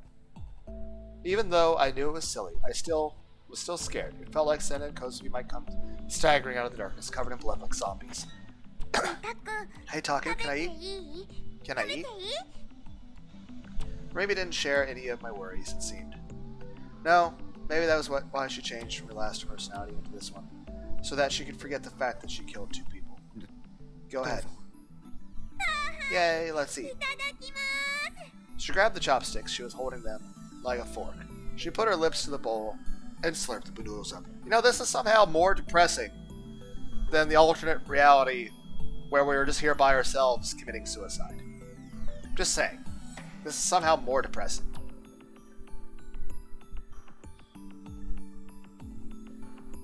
This is exactly what an EOLA would eat. Thank you. Thank you very much. What? She'd forgotten how to use chopsticks too, and how to make soba noodles turn off the burner. But she still knew to say let's eat before she ate her food. It wasn't amnesia then. She had just regressed to a childlike state. I can't eat it. Huh? Why? I can't eat it.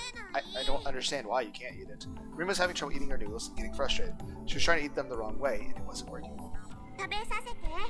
Feed me. What? Was she serious? Rimi wanted me to feed her. I felt like I'd become her nurse. No, maybe her father. Please. I couldn't handle having a daughter my own age. She begged me exactly like a little girl would. I gave it inside. Okay, open up and say ah.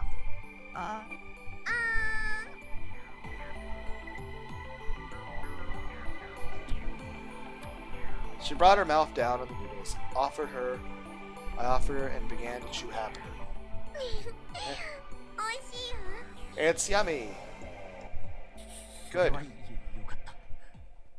Suddenly I realized this was it. This was normal, everyday life with 3D girl next to me. This was what I wanted. I mean, no. I mean, yes, it's nice to have somebody there with you, but not like this. This is depressing. This is...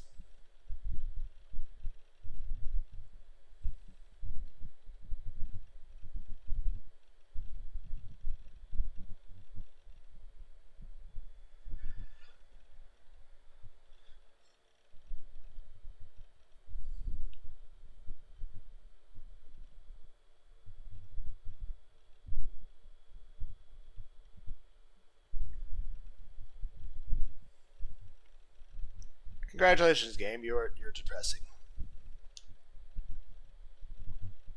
I didn't need any dramatic events like an age game. No getting involved in your deep psychological traumas. No minor misunderstandings that blew up into fiascos. No murders to solve. The daily life was far too boring to be in a game or novel, but this is what I wanted. I mean, yes, to a degree. To be able to just sit and have a casual meal with somebody as just somebody who enjoys spending time with you. Yes, it's nice. Heck, it's nice to have somebody that lives with you that just wants to sit down and enjoy a meal with you and spend time with you. But this is different. This is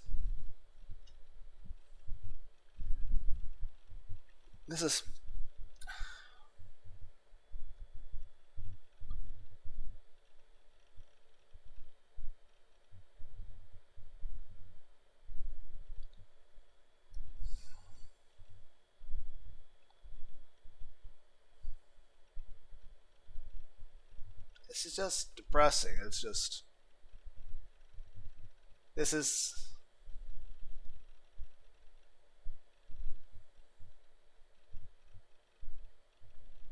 not normal. And for me to be the one to say that really means something has to be pretty fucking fucked up.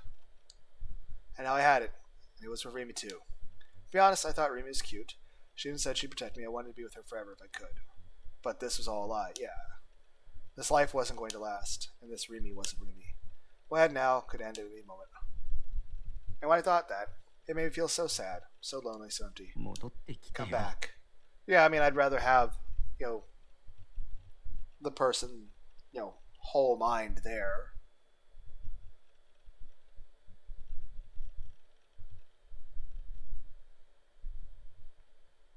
I mean, yeah, I mean, it's still kind of like the other person's dead. But, I mean, you can be patient with the person, and, I mean, she's in that condition to protect us, but at the same time, it's like, it basically feels like the other person died. And also feels like we're dealing with someone that's more like a child than an adult. Rimi? Then again, everyone in this game is like 1 year old. Because they're actually not real people. One's a clone, and the other was made out of psychic energy of a dude in a wheelchair. One is literally like inside the Star Trek Next Generation hyperdrive engine. It's called a warp drive. Nobody cares. Piccolusha screaming, nerd. Rimi, come back, I whispered. メールだよ You got mail, dork. I gasped, heard Sarah's voice on the computer. Somebody had sent me an email. Shogun, I had a bad feeling. Whatever was in the email, it wasn't good. I didn't want to see it. Don't look at me. I felt the gaze. Somebody watched me. It felt stronger than it usually did. I looked around. Nobody was here but me and Rimi. I had stopped feeding her, so Rimi had gone back to doing whatever battle with her noodle bowl. She wasn't looking at me. Which meant there was only one person who could be looking at me. Whose eyes are those? I didn't even need to ask. I let out a moan as I headed to the PC. I checked the messages. Wake up. There's only one who says. Damn it. What do you want now? Was he going to kidnap Nami for real this time? Or was he going to kill me himself? The hairs on my body stood up, prickling on the back of my neck, were even stronger. I felt sick. My head hurt a little too. Please don't look at me. I opened the email with shaking fingers on the mouse. That's not much of a message. There's nothing there, just the title read, Wake Up. There's no other text. Wake up. There was something, awaken my gigomantic powers or something. Hopefully this message wakes up Rimi and her memories return. Granted, she'll probably cry a bit, but I mean, I would rather her be herself. Felt like Shogun had said something similar the first time we met. Stop messing with me. Is it that fun to frighten me like this? I started to get mad, and at the same time I wanted to get rid of the fear that was building up in my chest. I slammed my palm down against the keyboard. A noise came from the speakers. Had I broken something? The earthquake?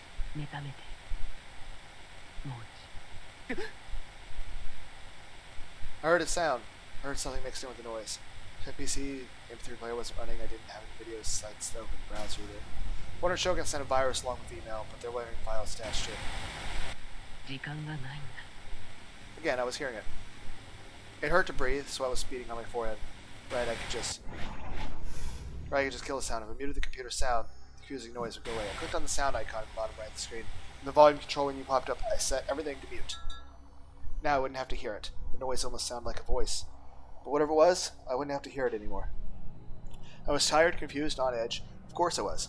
I'd seen two people I know die right in front of me, just a few hours before. And I'd seen something weird at the hospital when I went to see Yayase too. Then there was this weird call from Nami. Whatever the noise was, it was just nerves.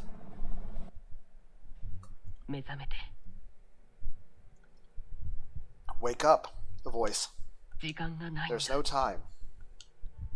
From the speaker. The third melt is almost here.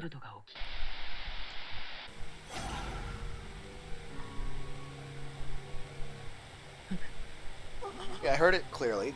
It was him, Shogun's voice. Just like when he spoke to me at Scramble Crossing. How? I muted it.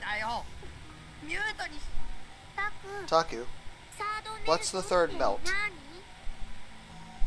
Rimi looked confused. The expression on her face was still one of a childlike innocence. I rushed over to Rimi. I grabbed her by both shoulders and shook. Rimi, please, wake up. Ow! You're hurting me. Say it. Tell me you'll protect me. I can't handle this alone. He's going to kill me. Please, don't hurt me. I won't be mad at you. I need you here for me. So, please don't hurt me. Tears fell from her eyes. I was scaring her. Her shoulders were shaking. I slowly let go. Please, wake up. And earthquake time. Well, we're gonna die. I don't know if this makes me feel more or less depressed. The floor began to shake violently. An earthquake, and it was bigger than the last one.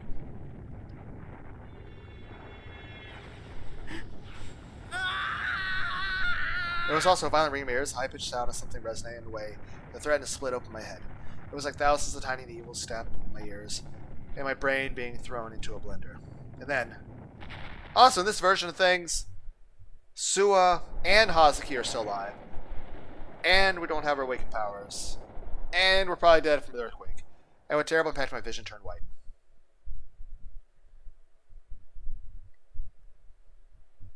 It felt like my body was lying in lukewarm water. I was floating along the surface gently, waves lapping at me. Okay? Damn it.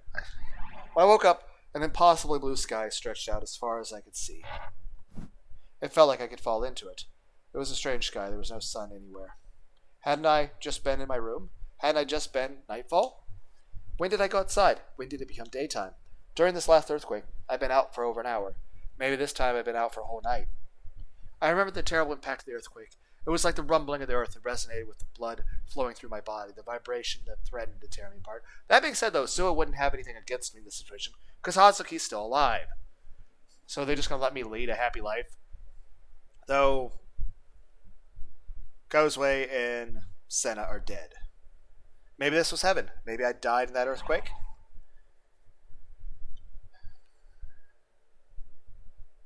Vibration threatened to tear me apart, blood resonating in my body. It was like the rumbling of the earth resonated with the blood flowing through my body. Heaven. A creepy otaku like me wouldn't be allowed to go to heaven. Especially since I was such a terrible older brother, and I couldn't even protect my sister. I'd even forced Rimi to kill Kozupi and Senna. I belonged in hell, of course. If I had a chance to go to heaven, I'd take it, though. My body felt weird. It was like I was walking on a fluffy cloud or something. I forced myself to sit up. I hadn't been imagining the waves lapping at me. The world around me was filled with clear water. I looked around, and it was nothing but blue as far as the eye could see. I had been lying on top of water. Where was I? Was this really heaven? But I felt like I'd seen this place before. Where can I find that sky? I heard a voice in my mind, a voice coming from within my memories. Yeah, that's right. I'd seen this in a dream. Rimi had been there. I'd been talking to Rimi as she looked up at the blue sky. She looked so sad. Was this that same dream? But I looked around. There was nothing here but me. Nobody was here. Rimi wasn't here. It was all so silent. Rimi. I called out. I found I couldn't speak, but ripples appeared on the calm water. Are you here? Sounds are vibrations. Vibrations created waves. I could see someone lying in the water between the waves, just like I'd been a moment ago. I stood up. I could see further now. It was Rimi, lying between the waves. Her face was as pale as death. Her eyes were closed. Her hands were crossed over her chest. She wasn't moving at all, just laying there face up. Rimi, wake up. But there was no response. She was probably dead. And it wasn't just Rimi, the world itself was dead. I stood there, confused. And then Rimi's body started to sink beneath the waves. By the time I realized what had happened, she was almost gone. How was I standing on water anyway? I got curious and looked below me. It was nothing but darkness. The sky was so bright and the water seemed so clear, but below it was an endless, eternal darkness, and Rimi was sinking into it. I had to follow her. I needed her to wake up. But as soon as the thought entered my mind, the water suddenly gave way under me. I sank. My body got heavier. It was like I was underwater, but I could still breathe. And the water was so warm, there was something about it that made you want to stay here forever. Like it wasn't seawater, but amniotic fluid. This must be how a baby felt in its mother's womb. The darkness seemed to go on forever, but it had a bottom. It was too dark to see my feet, but I could feel something muddy up against the soles of my feet. I stood in the darkness. I looked up, and I couldn't see the water anymore. Here the darkness hit the blue sky. The only thing to see was a thin ray of light falling down from above the darkness. It was illuminating a single point, like a spotlight. But there was nothing beneath it. It was lighting up an empty, meaningless point in space. I stepped into the light nervously. It was warm and gentle. I felt my chest began to ache, and the second I stepped inside, what was this feeling? It made me want to cry. It made me feel sad, but I didn't know why. Where was Rimi? What happened to her after she sank? I left the spotlight and searched around the darkness with my foot. My toes quickly bumped into something soft and springy. I crouched down and touched it. It was so cold, I thought it would freeze my fingertips. Little by little, my eyes were getting used to the darkness. Then I realized I was touching a person. Rimi was laying there. Wake up. I shook her. Rimi, wake up. There was no answer. Rimi wasn't breathing. I grabbed her limp hand and tried to take her pulse. She was dead. There was no pulse at all. Shocked, I looked around. This wasn't the only Rimi that was lying near me dead. Countless Rimis were lying around me, like someone had entombed them here. They were all dead. It felt like this was a graveyard, the graveyard of Rimi's heart. Countless bubbles appeared before me. I could see that each of them had a different image inside. And somehow I knew that these were memories of her deaths.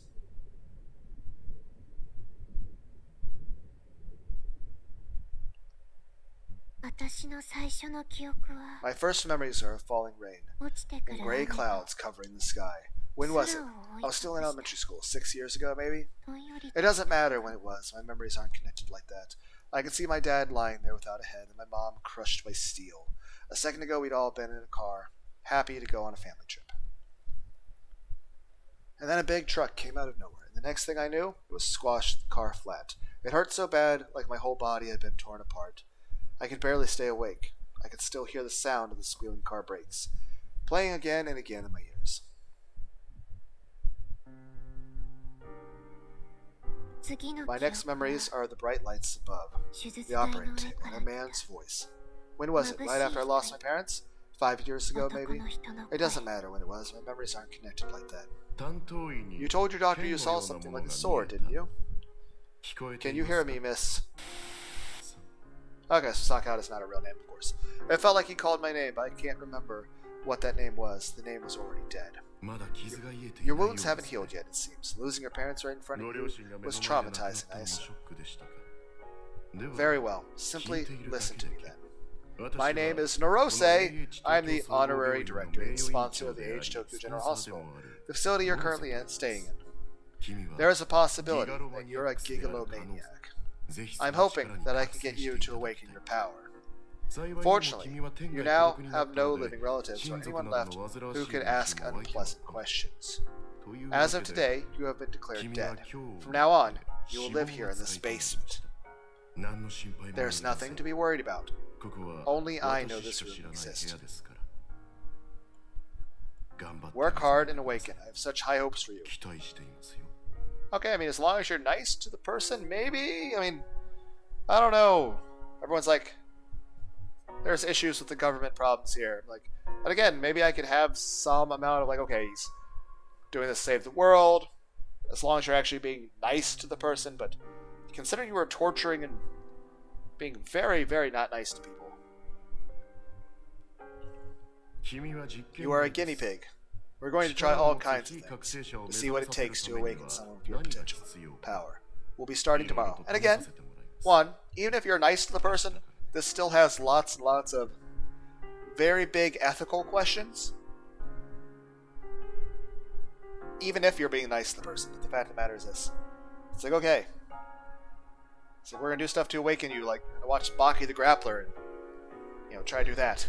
Not, we're going to fucking torture you with fucking psychotic military mind-altering technology that makes you endure, like, the Spanish Inquisition or some shit. Like, medieval torture crap.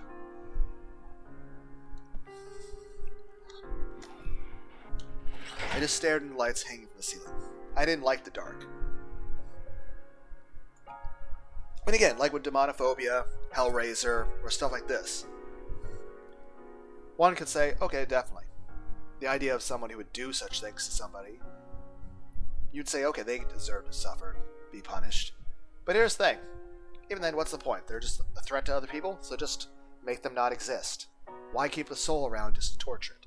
And even then, when you see how cruel a lot of things are, when you think about the psychological effects stuff it has on a person, it's not like any sort of thing like a hell would make somebody a better person. It would just make them worse.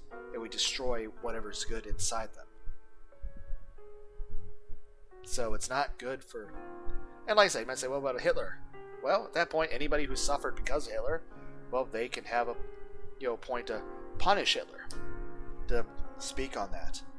If not, he could just cease to exist. But aside from their own personal feelings of justice and revenge, what's the point of keeping someone alive just to torture them? And even if you're like, well, the whole point of the human race to have things like murder, rape, and torture, and slavery and war is so the human race will evolve, is it worth it? I mean, yes, you should try to make the human race grow as a species and be better. And after all, if you raise a child and you're, do everything for the kid, the child will never grow up and will be spoiled, and they'll be entitled, and they'll be arrogant, and they won't grow and have any character.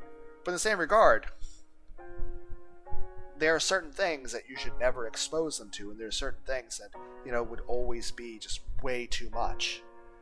Like, not only do you have to have reasonable expectations, but there's sometimes where you have to temper your desired outcome of what you want of them with what kind of life do you want them to have. What's the point of somebody gaining some sort of skill or power if it makes them miserable, or it makes them wish they didn't exist?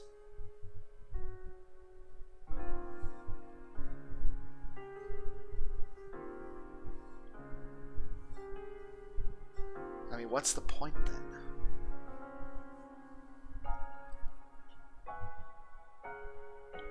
I'm just saying, there's a lot of things out there that are just extremely cruel.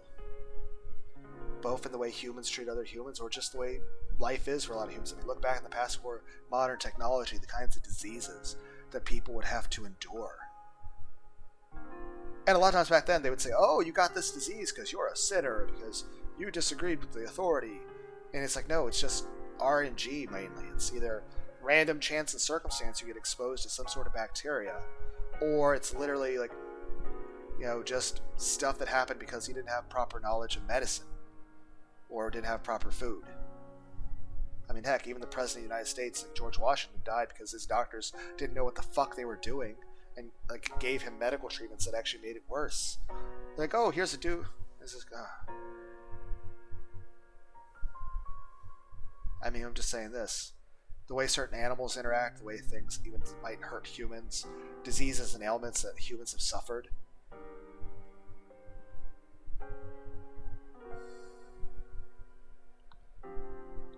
All I can say is I'd never want to suffer through that sort of stuff. And I certainly wouldn't want anybody I care about to suffer through stuff like that. I do enjoy violent video games and stories, but I'd never want to actually hurt anyone.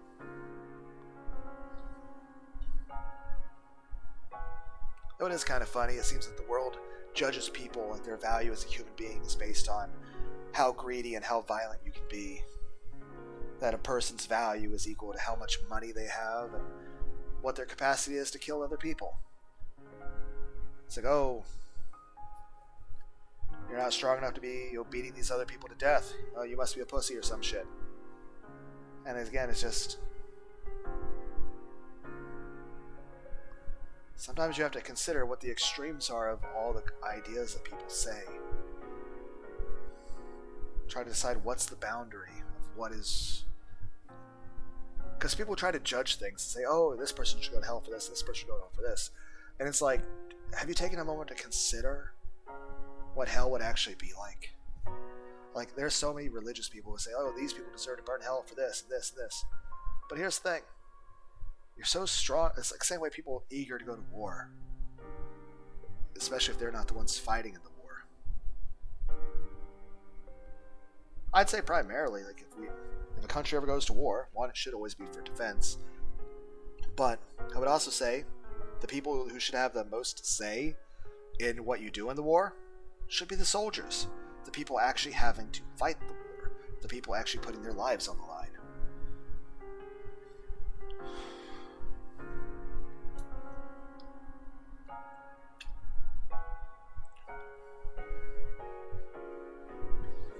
I don't know. I'm just saying these people, and the same people will say like, oh, it's gross to watch a movie like Hellraiser or something like that. In the same regard, they'll advocate for, these people should go to hell for this, and this person should. It's like, I don't know. It seems like the people that feel like they're self-righteous seem to have less empathy. And then I've seen it in a lot of churches, just people that are, I don't know.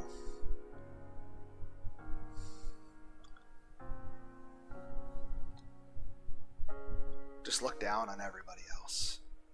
And granted, that's partially a personal complaint and grievance on my part. Dealing with people that just seem to be assholes, and me just not wanting to deal with them. After all, why would I want to be around people that are just... that just make me feel like shit? I mean, heck, people go where they're appreciated or respected, and if a place doesn't do that, then why would I want to be there? If that place doesn't care about my value as a person or about my feelings. At the end of the day, I'm just disposable, right? So why should I care? I stared at the lights hanging from the ceiling. I didn't like the dark.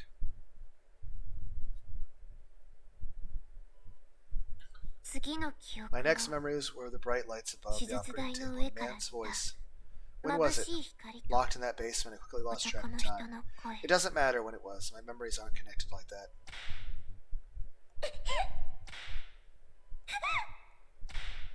Well, I don't know what's happening, but it sounds like we're being hit. You're a very strong girl. Your skin is rotting away, you're bleeding. Why do you still try to endure the pain? Just awaken and it will be over.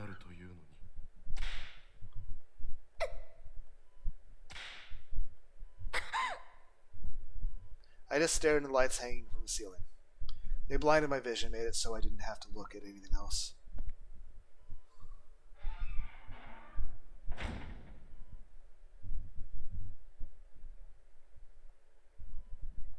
My next memories were also the bright lights above me, operating table, and a man's voice.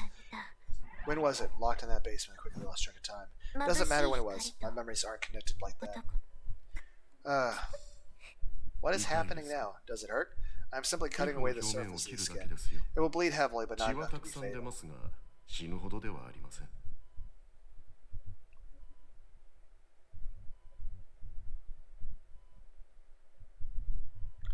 Narose, do you not have a concept of empathy? Like, I'm a person, I'll play tons of, like, violent video games and shit.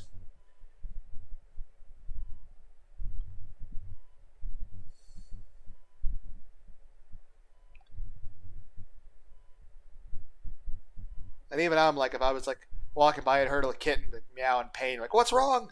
What happened? It's funny. I have an obsession with macabre stories, but I tend to have a personality that is overprotective of if I wind up seeing anybody else get hurt.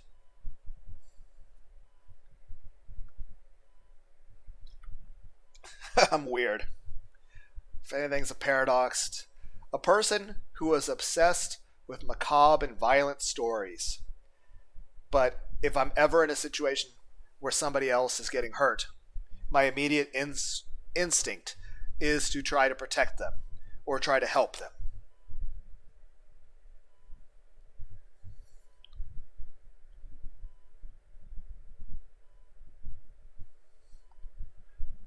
But not enough to be fatal. In 3 days, infection will set in and the itching will be terrible.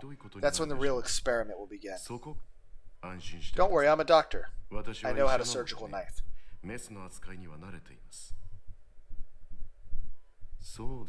Isn't the purpose of being a doctor to help people? Let's try cutting you in 10 or so places. I just stared into the lights hanging from the ceiling. And people say, oh, would this give someone person PTSD? Honestly, this sort of thing would give someone PTSD probably beyond what most real-life PTSD people have. And you're like, what do you mean by that? I mean, a lot of people with this level of PTSD, of what's occurring here, particularly people who have been tortured and shit, they tend to kill themselves.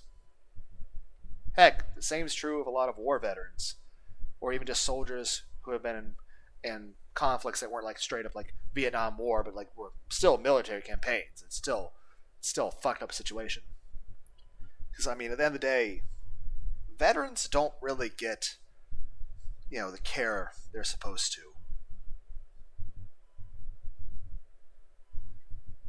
I mean,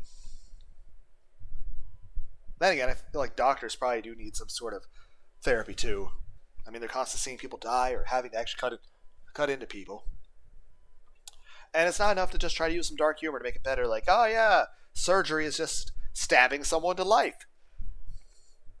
Yeah, no, that's not enough. Like, here's the thing. At one point, I considered the idea of being a doctor when I was young, because I really do want to help people. But, one, my hands tend to shake quite a bit when I get nervous. And 2, I have very low estimation of my own abilities, and if I fuck up, the person would get seriously hurt. Also, again, that's a lot of pressure. You know, if I screw up, the person's going to die, and also then, no matter what you do, there's bound to people that are going to die, no matter how good a doctor you are. And it's just, I wouldn't be able to handle that. I want to help people, but I just wouldn't be able to endure the emotional burden of all that. They blinded my vision, so I didn't look at anything else.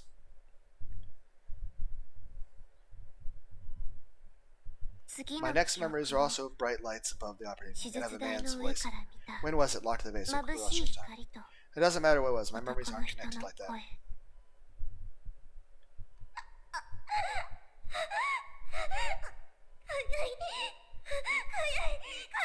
It itches. It itches so much.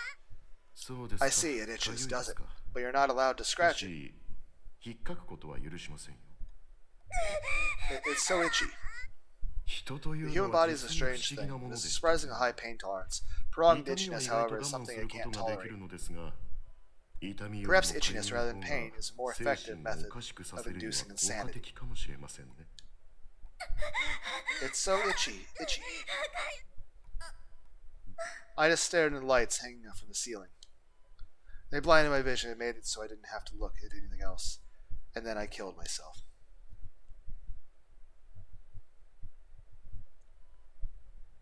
My next memories are also of a bright light above the operating table and of a man's voice. When was it? Locked in that basement. I quickly lost track of time. It doesn't matter. My memories aren't connected like that. Hello? That sounds like a bone's getting broken. That resulted in a compound fracture of the upper left arm, I see.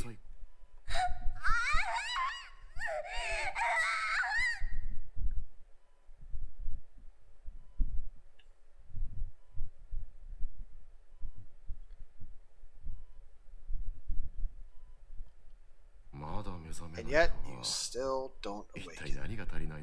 What is it that's lacking, I wonder? Very well, I suppose that will have to do for today's experiment. Get some rest. Okay, maybe hold off on the negative reinforcement and maybe a little bit of positive reinforcement. Just saying, you could come from this at a not, angle that makes Hitler look like he's not that bad. I stared into the lights hanging from the ceiling. They blinded my vision so I didn't have to look at anything else. And then I killed myself.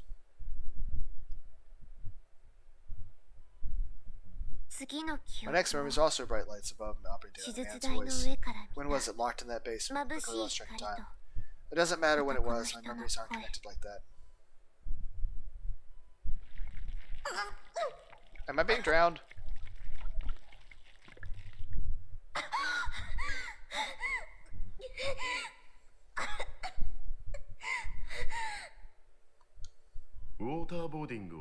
Waterboarding was a torture technique used in American CIA until quite recently, actually. Extremely cheap, extremely effective, and extremely painful for the participant.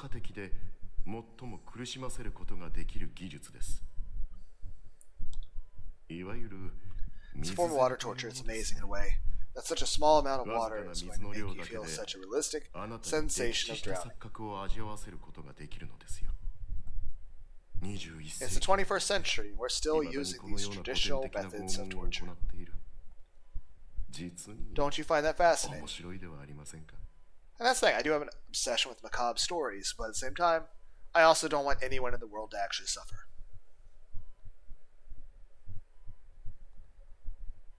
If anything, I think it's a good way of saying to people, hey, be like a sign next to a fire saying, don't stick your hand in the fire. I mean, after all, it's like a PSA. Except for the PSA is not be careful driving a forklift. The PSA is, not be a sadistic monster who would hurt people, and take care of yourself and take care of other people, and just be kind. Be kind to yourself and be kind to others. And yeah, there's going to be people that will be violent, and you can violently back with them out of defense, but in general, I don't like that.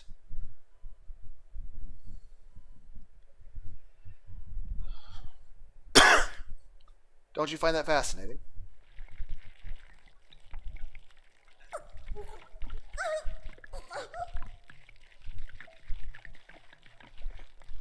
I stared at the lights hanging from the ceiling.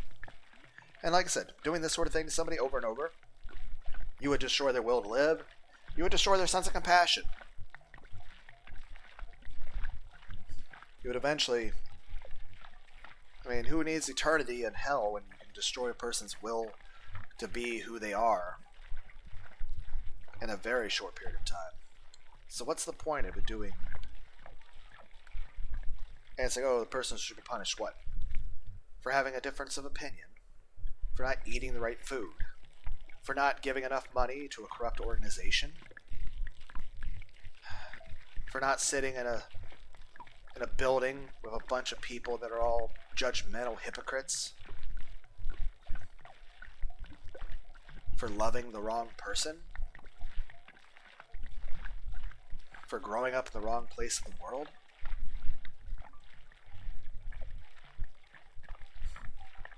At that point, you might as well say all people that get cancer go to hell. I mean, honestly, that wouldn't be any less unfair.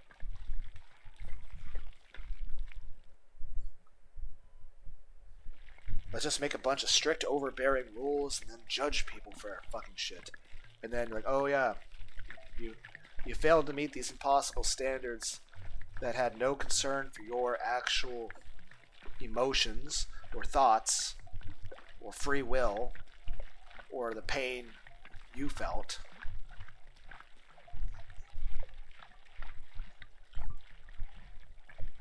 That people aren't people, we're just things to be used for the overall development. And it's a fucking heartless, soulless way to look at things. I think it's fucked up.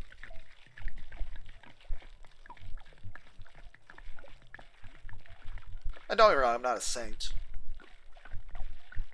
I do enjoy the violent video games and stuff. But I also think it's important to have the violent video games because it allows you to have a bit more empathy and compassion for other people. Especially things like this.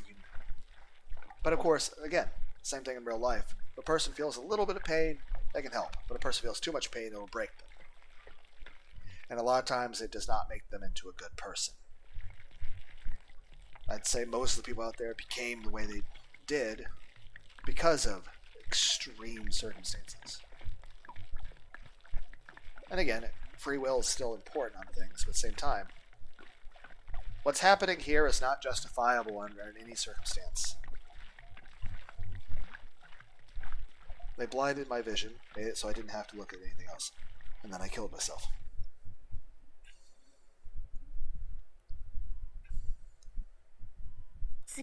My next memory is also the bright lights above the operating table. I have a man's voice. When was it? Locked in the basement. Quick lost track of time. It doesn't matter when it was. My memories aren't connected like that.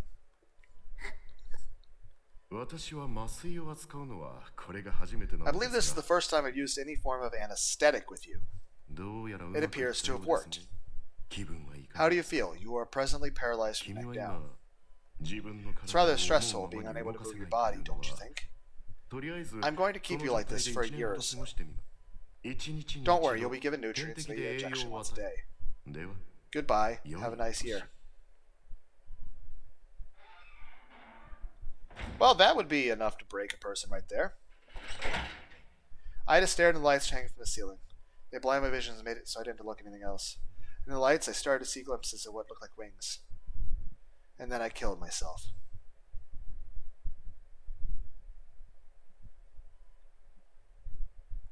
My next memories are of the bright lights above operating just the lights this time.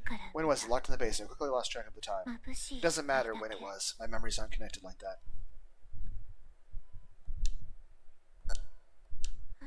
No matter how much I screamed, nobody came. I didn't move. I couldn't move. I couldn't move a single finger. I just lay there, gazing into the lights hanging from the ceiling. There was nothing else to do. And in the light, I started to see what looked like many feathers dancing in the air, and then I killed myself.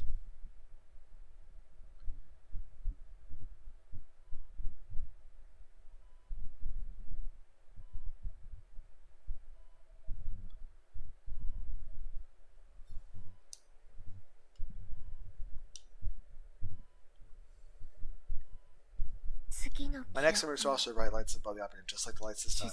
When was the locked in the basement? I quickly lost track of time. My memories aren't connected like that. No matter how much I screamed, nobody came. I didn't move. I couldn't move. I couldn't move a single finger. I just lay there gazing at the lights hanging from the ceiling. There was nothing else to do. And then the light, I started to see what looked like many feathers dancing in the air. And then I killed myself. My next memories are bright lights above the operating table and a man's voice. When was it? Locked in that basement for the last time. Doesn't matter when it was. My memories are connected like that.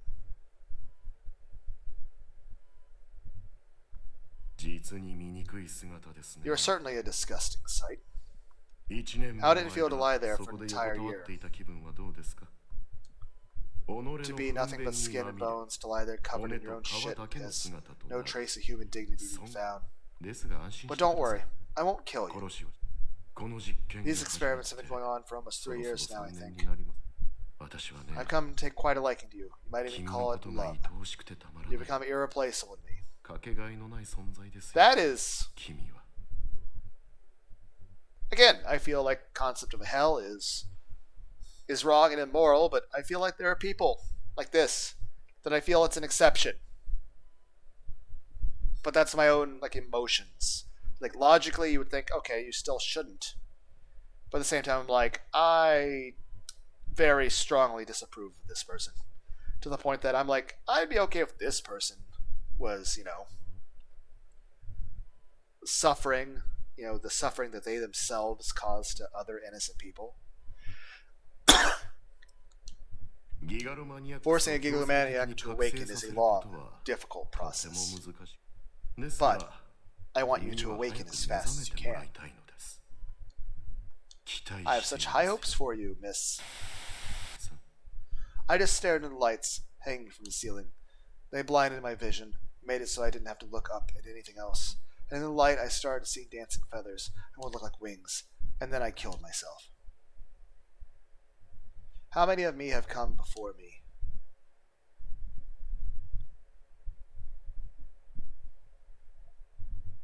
That's enough. Just stop it. I had no idea that such a horrible past lurked on the other side of her smile.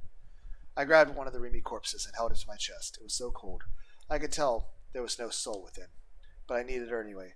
I want you to be here for me. I wished I created a delusion. Wake up, Rimi. She was the one person who would protect me.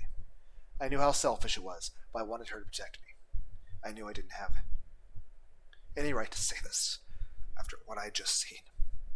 But still, it felt like if she was with me, I could change. I could stop being such a loser. So, wake up, Rimi.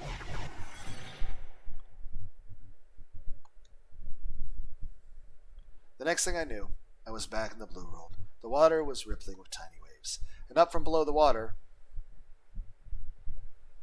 came countless Rimis. All of them had closed their eyes. They were standing motionless on the water. They were all started to slide above the liquid surface without moving their legs. One Rimi overlapped the other, which then overlapped with another. The Rimis were all fusing together. I watched it all happen in shock. For too long, there were just 4 Rimis left, and then 2, and then... We're just watching them slowly slide up the saturation bar on the CG. The last 2 Rimis fused and became 1.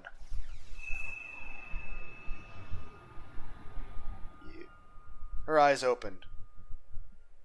Hey. She looked at me. Was this Rimi I knew, or another one?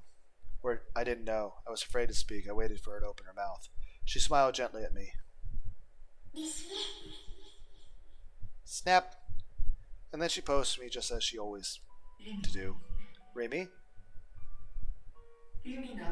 It's you, right, Rimi? Yeah.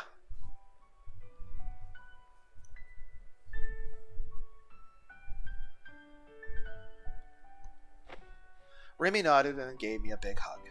I buried my face in her chest. I could feel the warmth and softness of her breasts. Gravity disappeared. Rimi and I began to float in the blue.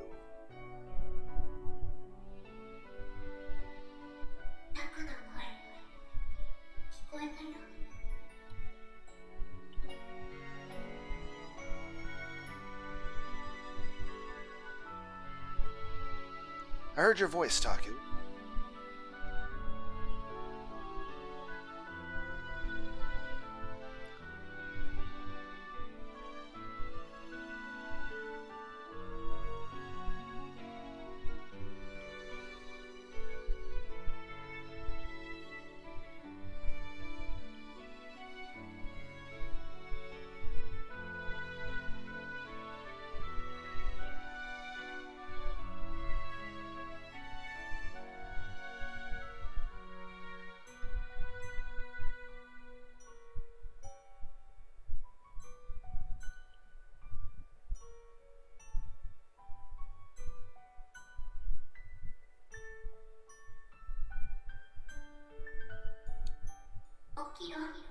You said, wake up, Rimi.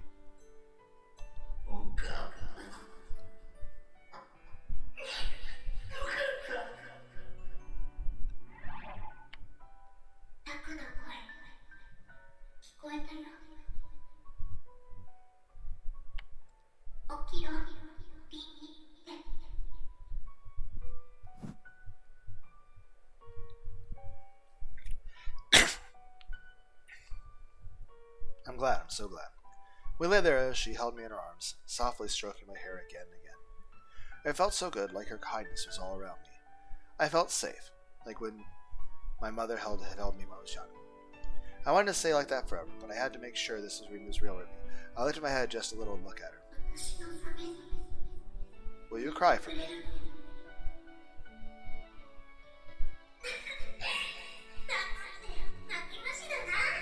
Ah, Taku. You're such a crybaby.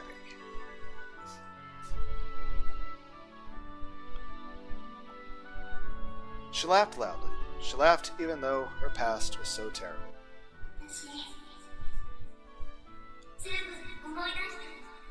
I remember all of it. But this is wholesome. You know, two people that can actually care about one another. Again, is it romantic? I don't know. I'll leave that up to the viewers out there to decide if it is or not. I think the band Tool said it. Media is an art form that you yourself can interpret however you want. Granted, the members of the band Tool had their own meanings that they wrote to each of their songs, but a lot of times music and art and stories, while they do have a intended message, can also have different meanings to individual people.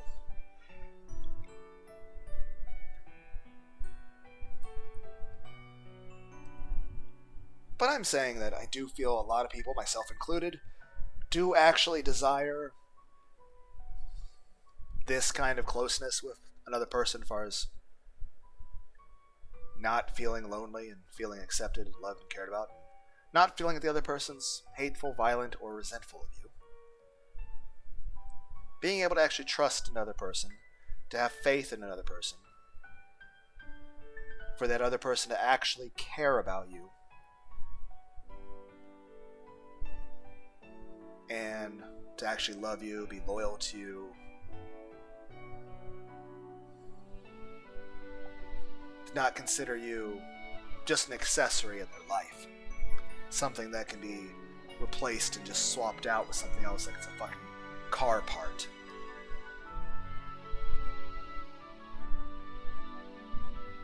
That someone cares about you for who you are and not for some outside thing or circumstance, but just for who you are as a person. And they like you for you. And they enjoy being around you, and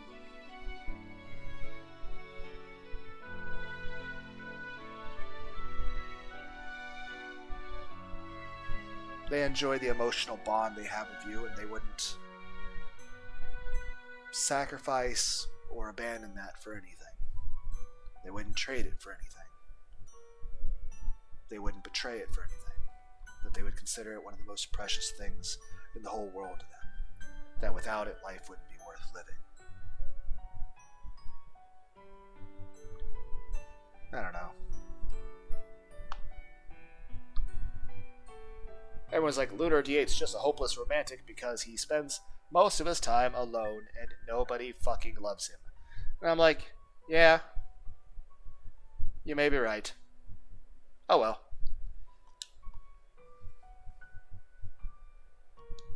これまで自分の心を自殺させることで消してきたたくさんのこと。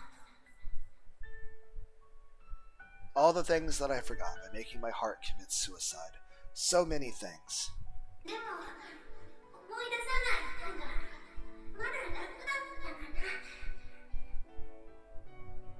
But maybe it would have been easier if I didn't remember. Rimi? She looked like she was going to cry, but then she forced herself to smile and ran her fingers through my hair. Hey, want to kiss?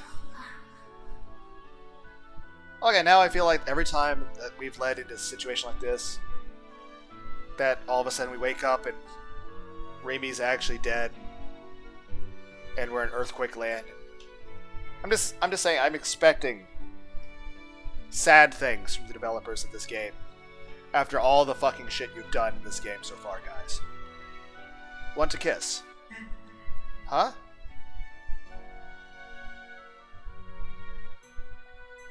The next thing I knew, she grabbed my jaw and lifted up my head. And there was something warm and soft that smelled very, very good, pressed up against my lips.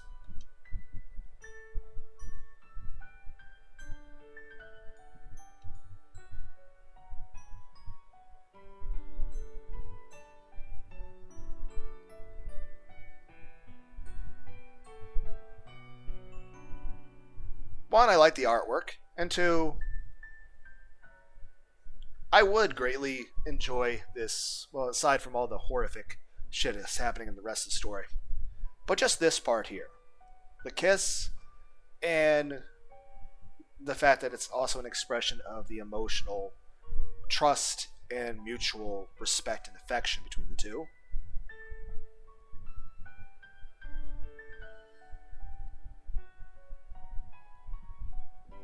But if I think that's ever going to happen, then I really am delusional.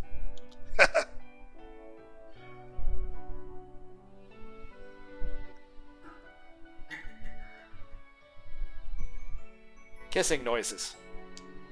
Rimi's face was right in front of me. Her eyes were closed. I could feel her breath on me. So this was a kiss. It was so sweet and felt so good. I thought my brain would melt. This one kiss filled my heart with love for her. I knew I was a creepy otaku loser who couldn't do anything but depend on her for help. But still, I wanted everything she had. And that's the thing. Granted, a lot of people say, oh, Lunar, you are a creepy otaku loser. I'm like, yeah, I'm just saying, a lifetime of constantly being told I'm worthless is just depressing. And everyone's like, what are you going to do about it? Go to the gym, eat Dairy Queen, play video games. I'm not a violent person. I'm more likely to just be depressed and lay down and listen to sad music and cry.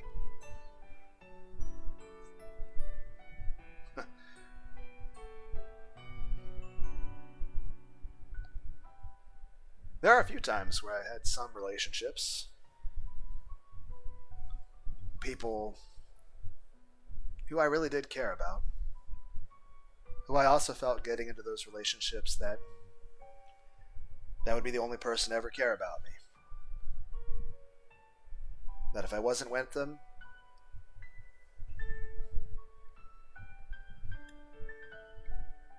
there would be nobody else. And to a large degree, that's true.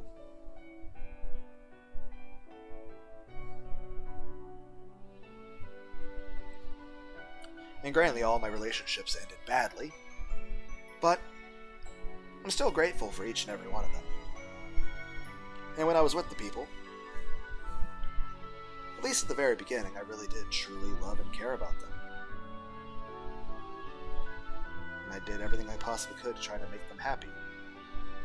Though, of course, in some relationships, when your partner becomes abusive or psychotic, well, yeah, you can't really want to be with them anymore after that because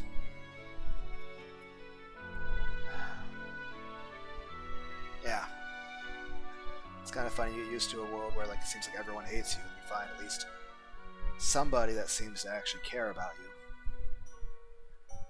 and then you find out that was always a lie to begin with, and you know, the person was just lying to you.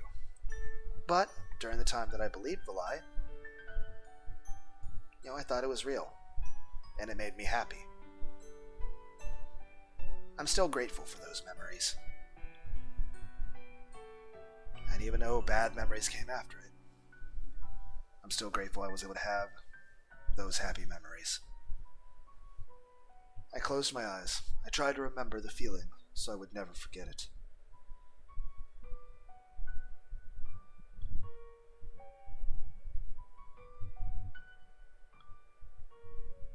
Huh.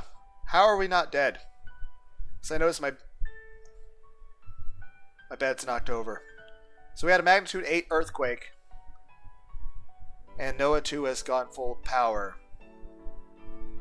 And we were on top of a skyscraper during this. When I opened them, we were back in my room. Rimi was lying on the floor, still holding me, our lips slowly parted. I'm back. Yeah, you're back. Yay! This is happy. Until whatever the writers of the story wrote next is going to be depressing. Everyone then died. The end. Rimi gave me a little smile. It was so cute. We stared at each other. It was really embarrassing. I didn't realize how soft a girl's body was. 3D was the best. I finally had a real girlfriend. Nobody could call me a creepy otaku loser anymore. I promised, didn't I? That I'd protect you? You better not be impaled by the fucking pole of the bed or something. Like shit. And you like pushed me out of the way of the death and saved me. I promised, didn't I, that I'd protect you?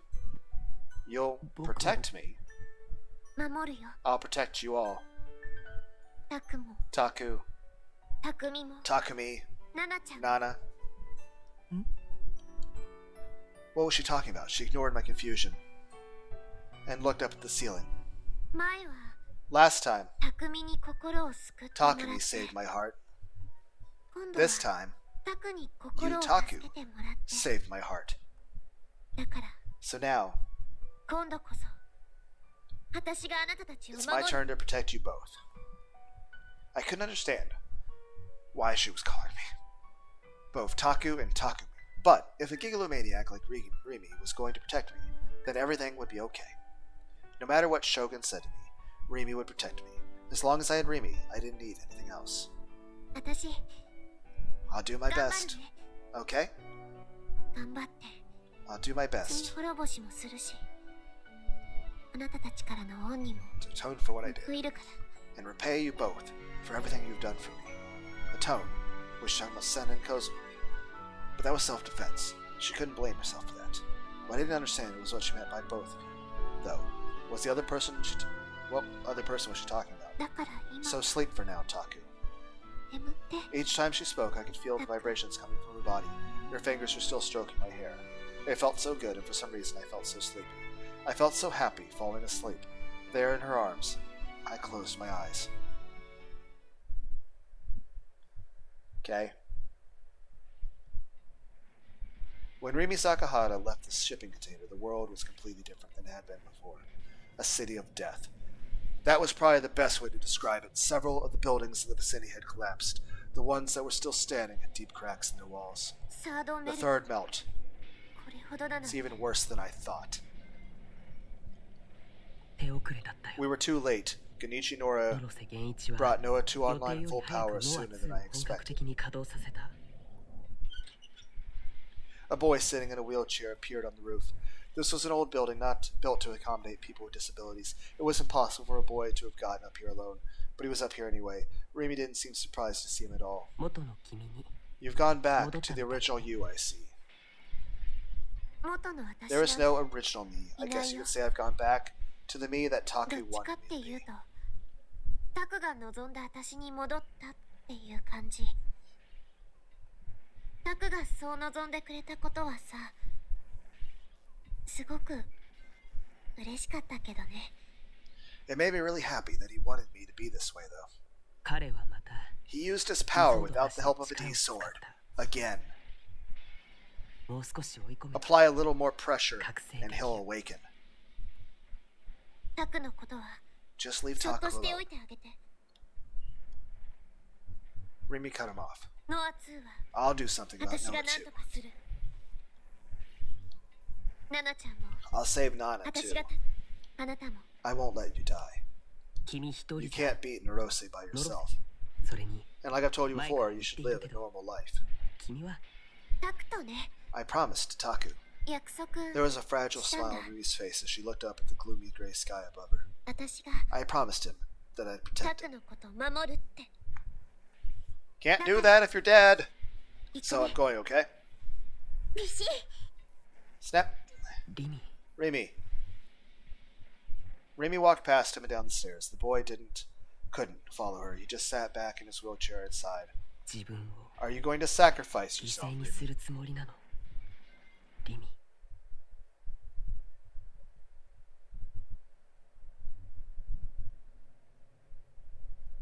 Noah, too, bringer of disasters, perhaps creator of mankind's utopia. Rimi didn't really care whichever it was, she was going to destroy. Rimi knew where Noah, too, was. A shared awareness quietly and cleverly slipped into the human mind. It was right in front of Shibuya Station. It was in the middle of the building that had supposed to have been torn down years ago. Nobody suspected a thing. Nobody went inside. Rimi opened the door to what had been a planetarium and stepped inside.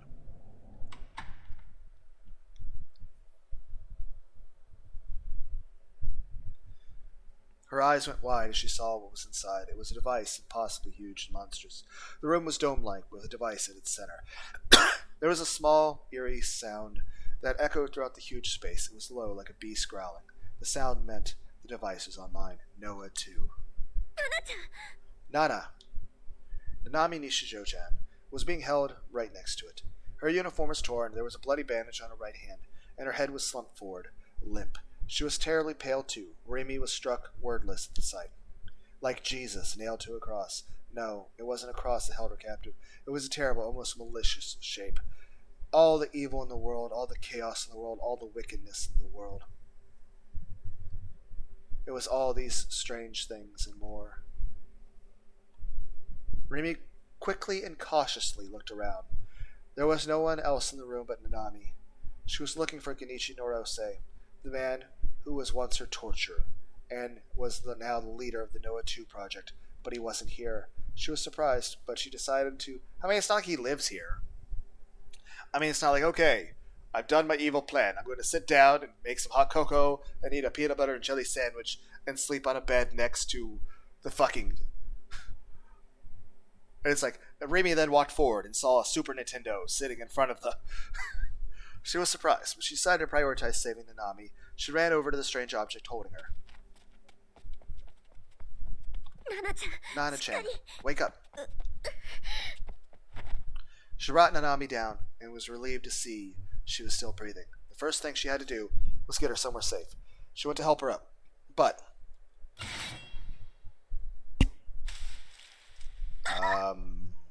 Well, this is bad. A terrible pain in her back, like something tearing through her. Rimi spat up blood. The blood fell on Nanami's clothes. It's been so long since we met, and you're not even going to say hello? One, I didn't see you. Two, you stabbed me. She turned around trying to hold back the pain. Genichi Norose. She was on that. How did you get that without me noticing? Genichi Norose is standing right there. In his hand was a strange object that had been holding Nanami. It was a sword. It was Genichi Norose's D sword. And now it was stabbing into her body. Okay, if that's stabbing into her, that's like... She should not be in one piece as a human being anymore. That's a giant fucking unwieldy piece of shit, man. Narose slowly pulled back his hand. The sharp blades of the D-sword slid through her body, cutting into her bones. Rimi arched her back and began to flail from the pain. Yeah, that should still be instant death. At this point. I thought you'd be used to pain by now. Narose's blade left her body. Again, that's not how that works.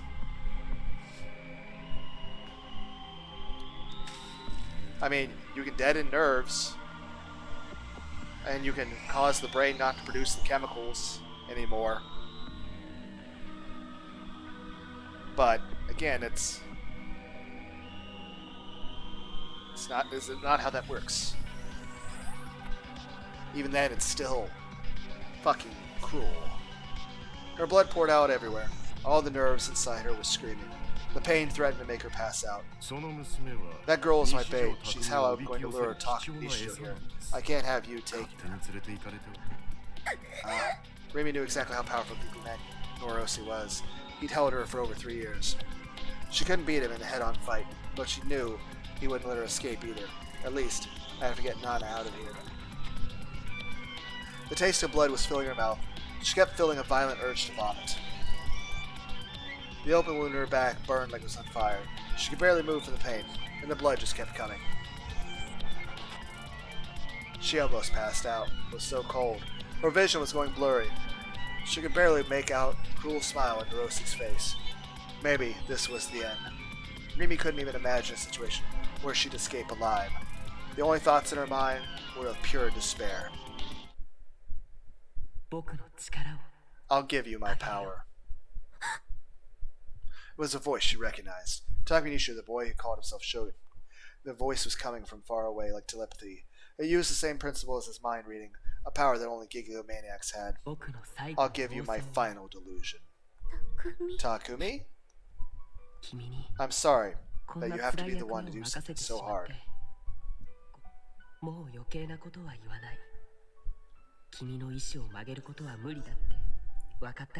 I won't try to change your mind anymore. I know it's impossible now.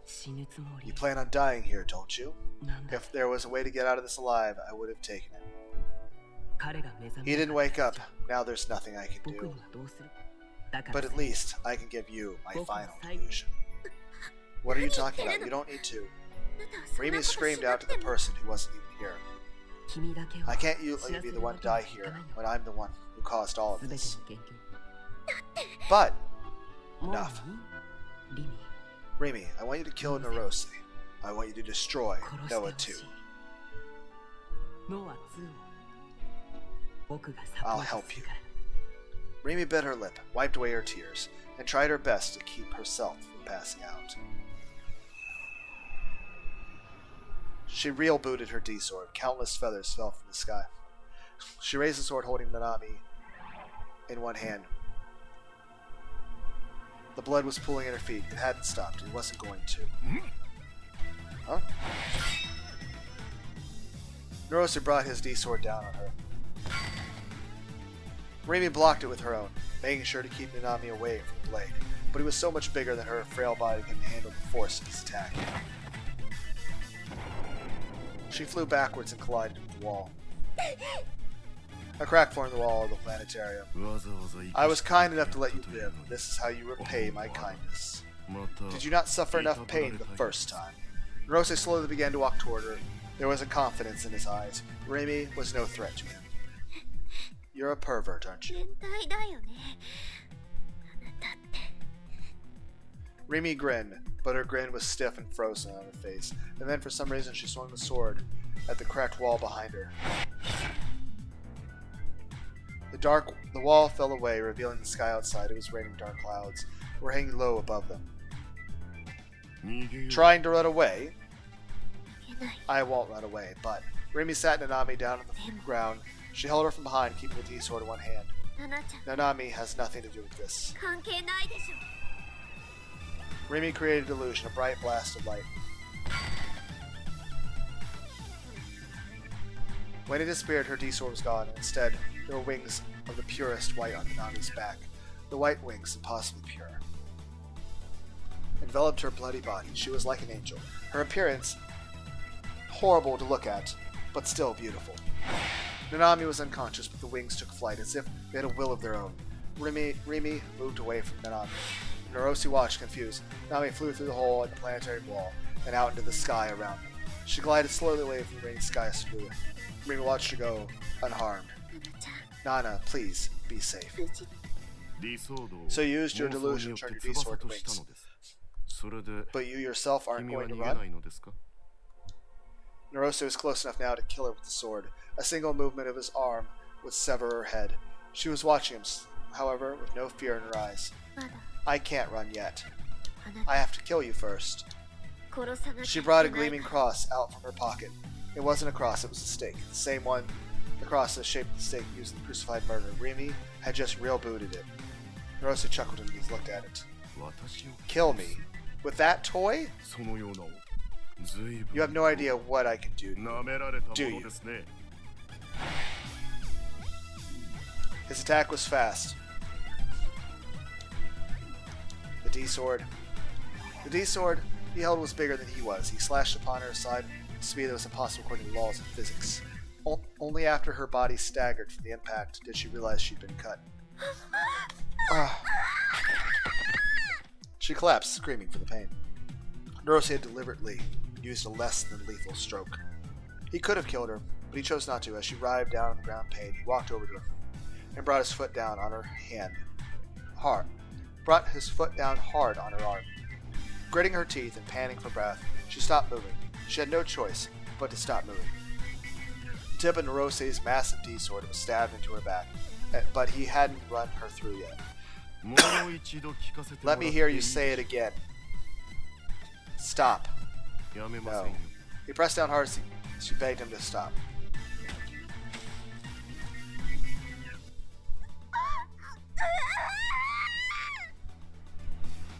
The tip of the blade dug even deeper into her bloody body.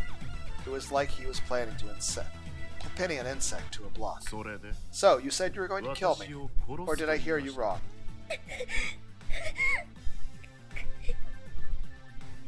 Rimi was lying face down on the ground. She reached forward with one arm to grab Narose's leg.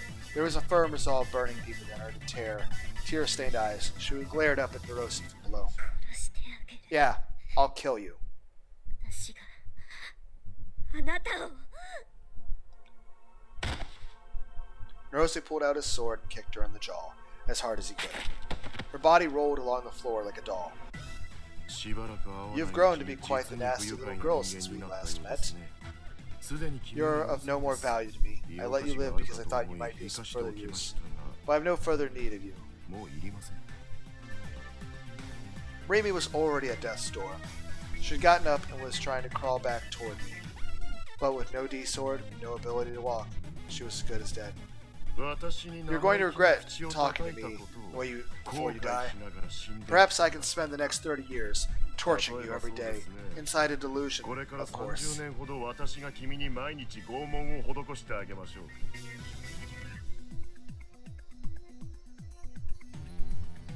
Narose's lips twisted. I have to pee.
Okay, I'm back.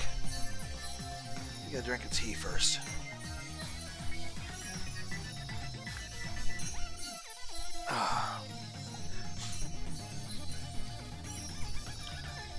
He stared at Rimi as the feathers fell around him. He formed a delusion. He held his D-sword tight. He expanded the channel to the Duroc Sea. The particles and antiparticles he needed to manifest his delusion were born. Of those, he took only the former, and sent them into Rimi Sakahara's dead spots, and using his gaze. それを That's what I've been waiting for. What?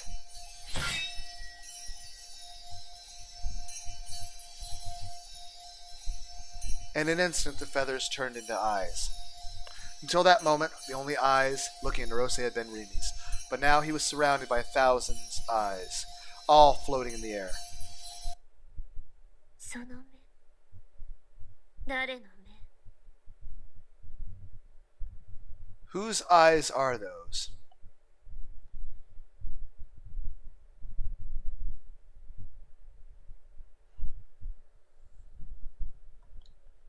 This was the final delusion that Takumi had given her.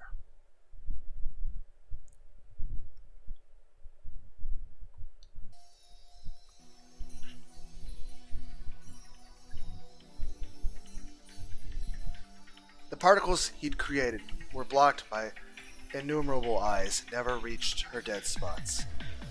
And then they all eyes linked with Duroc Sea, creating antiparticles of their own. An impregnable defense against the Giggly Maniac's power. Only Takumi Nichio can create such a thing. Only a Giggly Maniac with enough power to give life to an entire human being was capable of such a feat. And even then, only by using this last dying empress in his life, a monstrous delusion given life by real booty.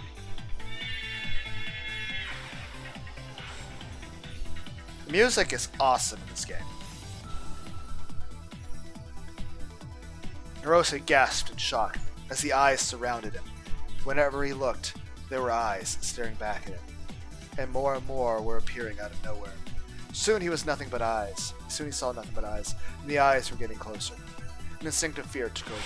He clenched his jaw and began to wildly flail about his D-sword. Blood spurted from the eyes he struck, and they closed and reappeared. But behind him there were more. No matter how many he destroyed, more came. Don't look at me. 私を見るな。それなら Then never open your eyes again. 目を開けなければいい Narose felt a pressure in his chest, and then a pain signal reached his brain.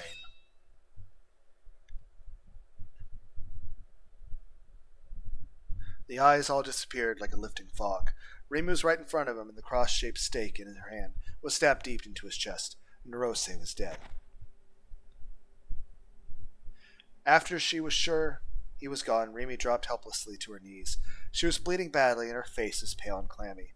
She was barely even conscious. Her breathing was ragged and painful. Her vision was already gone dark. She could just barely make out the eerie sounds made by the still functional Noah 2. But I'm probably going to need someone else to destroy it. ごめんね I'm sorry, Taku. タク She whispered, her voice barely audible. 約束 I don't think I can keep my promise. ナナちゃん I saved Nana. I know that doesn't make up for what I did. But I saved her. それで She slowly raised her head. 罪滅ぼ She しなん couldn't see it, かに but the wall of the planetarium in front of her was な shattered. らない Beyond it lay the sky. It had been raining a moment ago.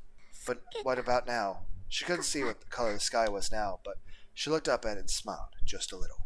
あの空を I wish I could have seen あなたと that sky with you again. タク Taku, thank you. ありがとう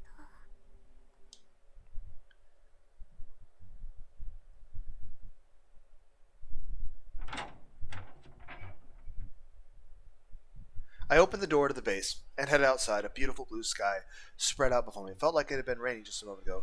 It must have cleared up in an instant. Rimi was nowhere to be seen. She disappeared without a word. She left me once again. I waited for a few hours, but she didn't come back.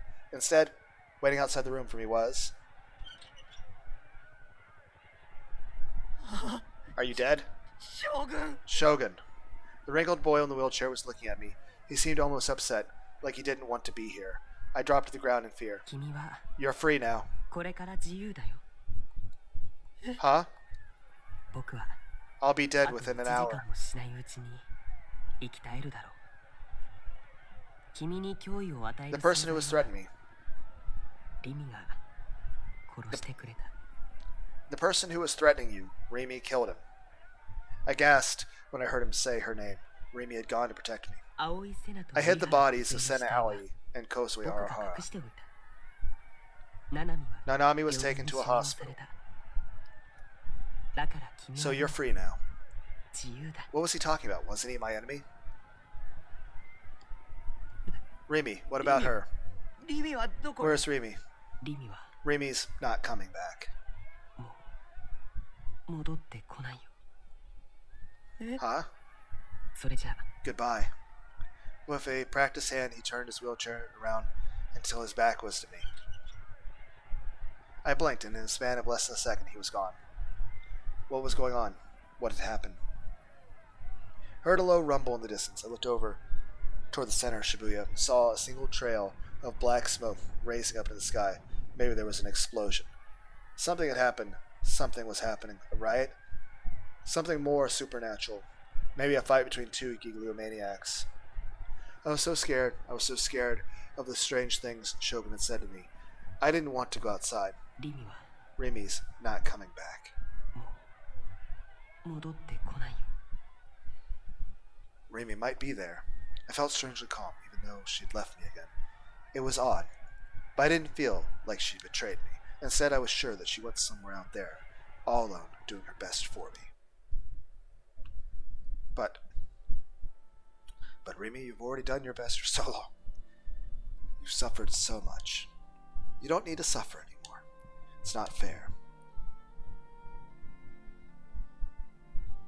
I remember the soft feeling of her lips.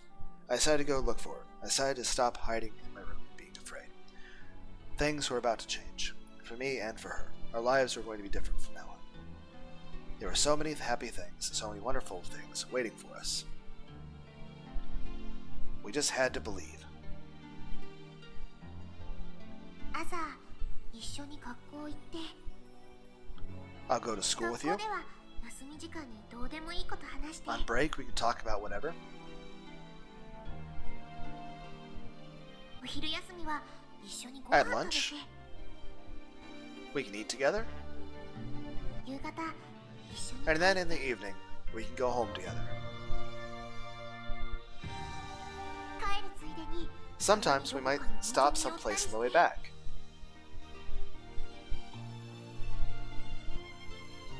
タックの部屋で Or ちょ maybe っとだけおしゃべりして have a little chat in your room. それでまた明 And 日 then ねって I'll wave goodbye and say I'll see you tomorrow.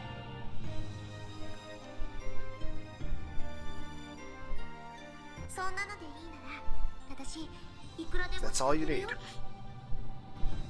I can give it to you. そういうの結構憧れ I always なんだ wanted to do something like that.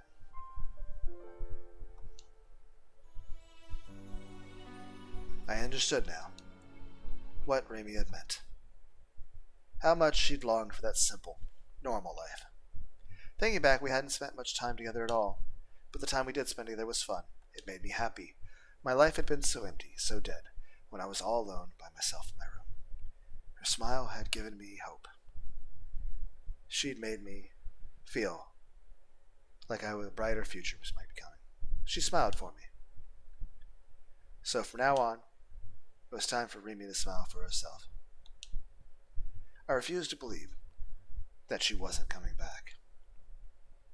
This wasn't just my usual refusal to accept reality. This was my resolve. The only words I believed were my words of the girl who said she'd always be there for me. Rimi. Now it's time to go. Do Takumi Nishijo.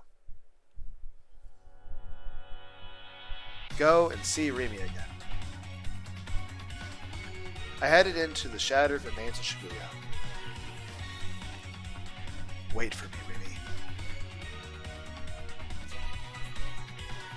I'll find you. And this time, it'll be my turn to stay with you. And this time it will be my turn to stay with you.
Well, hope everyone out there had a good day.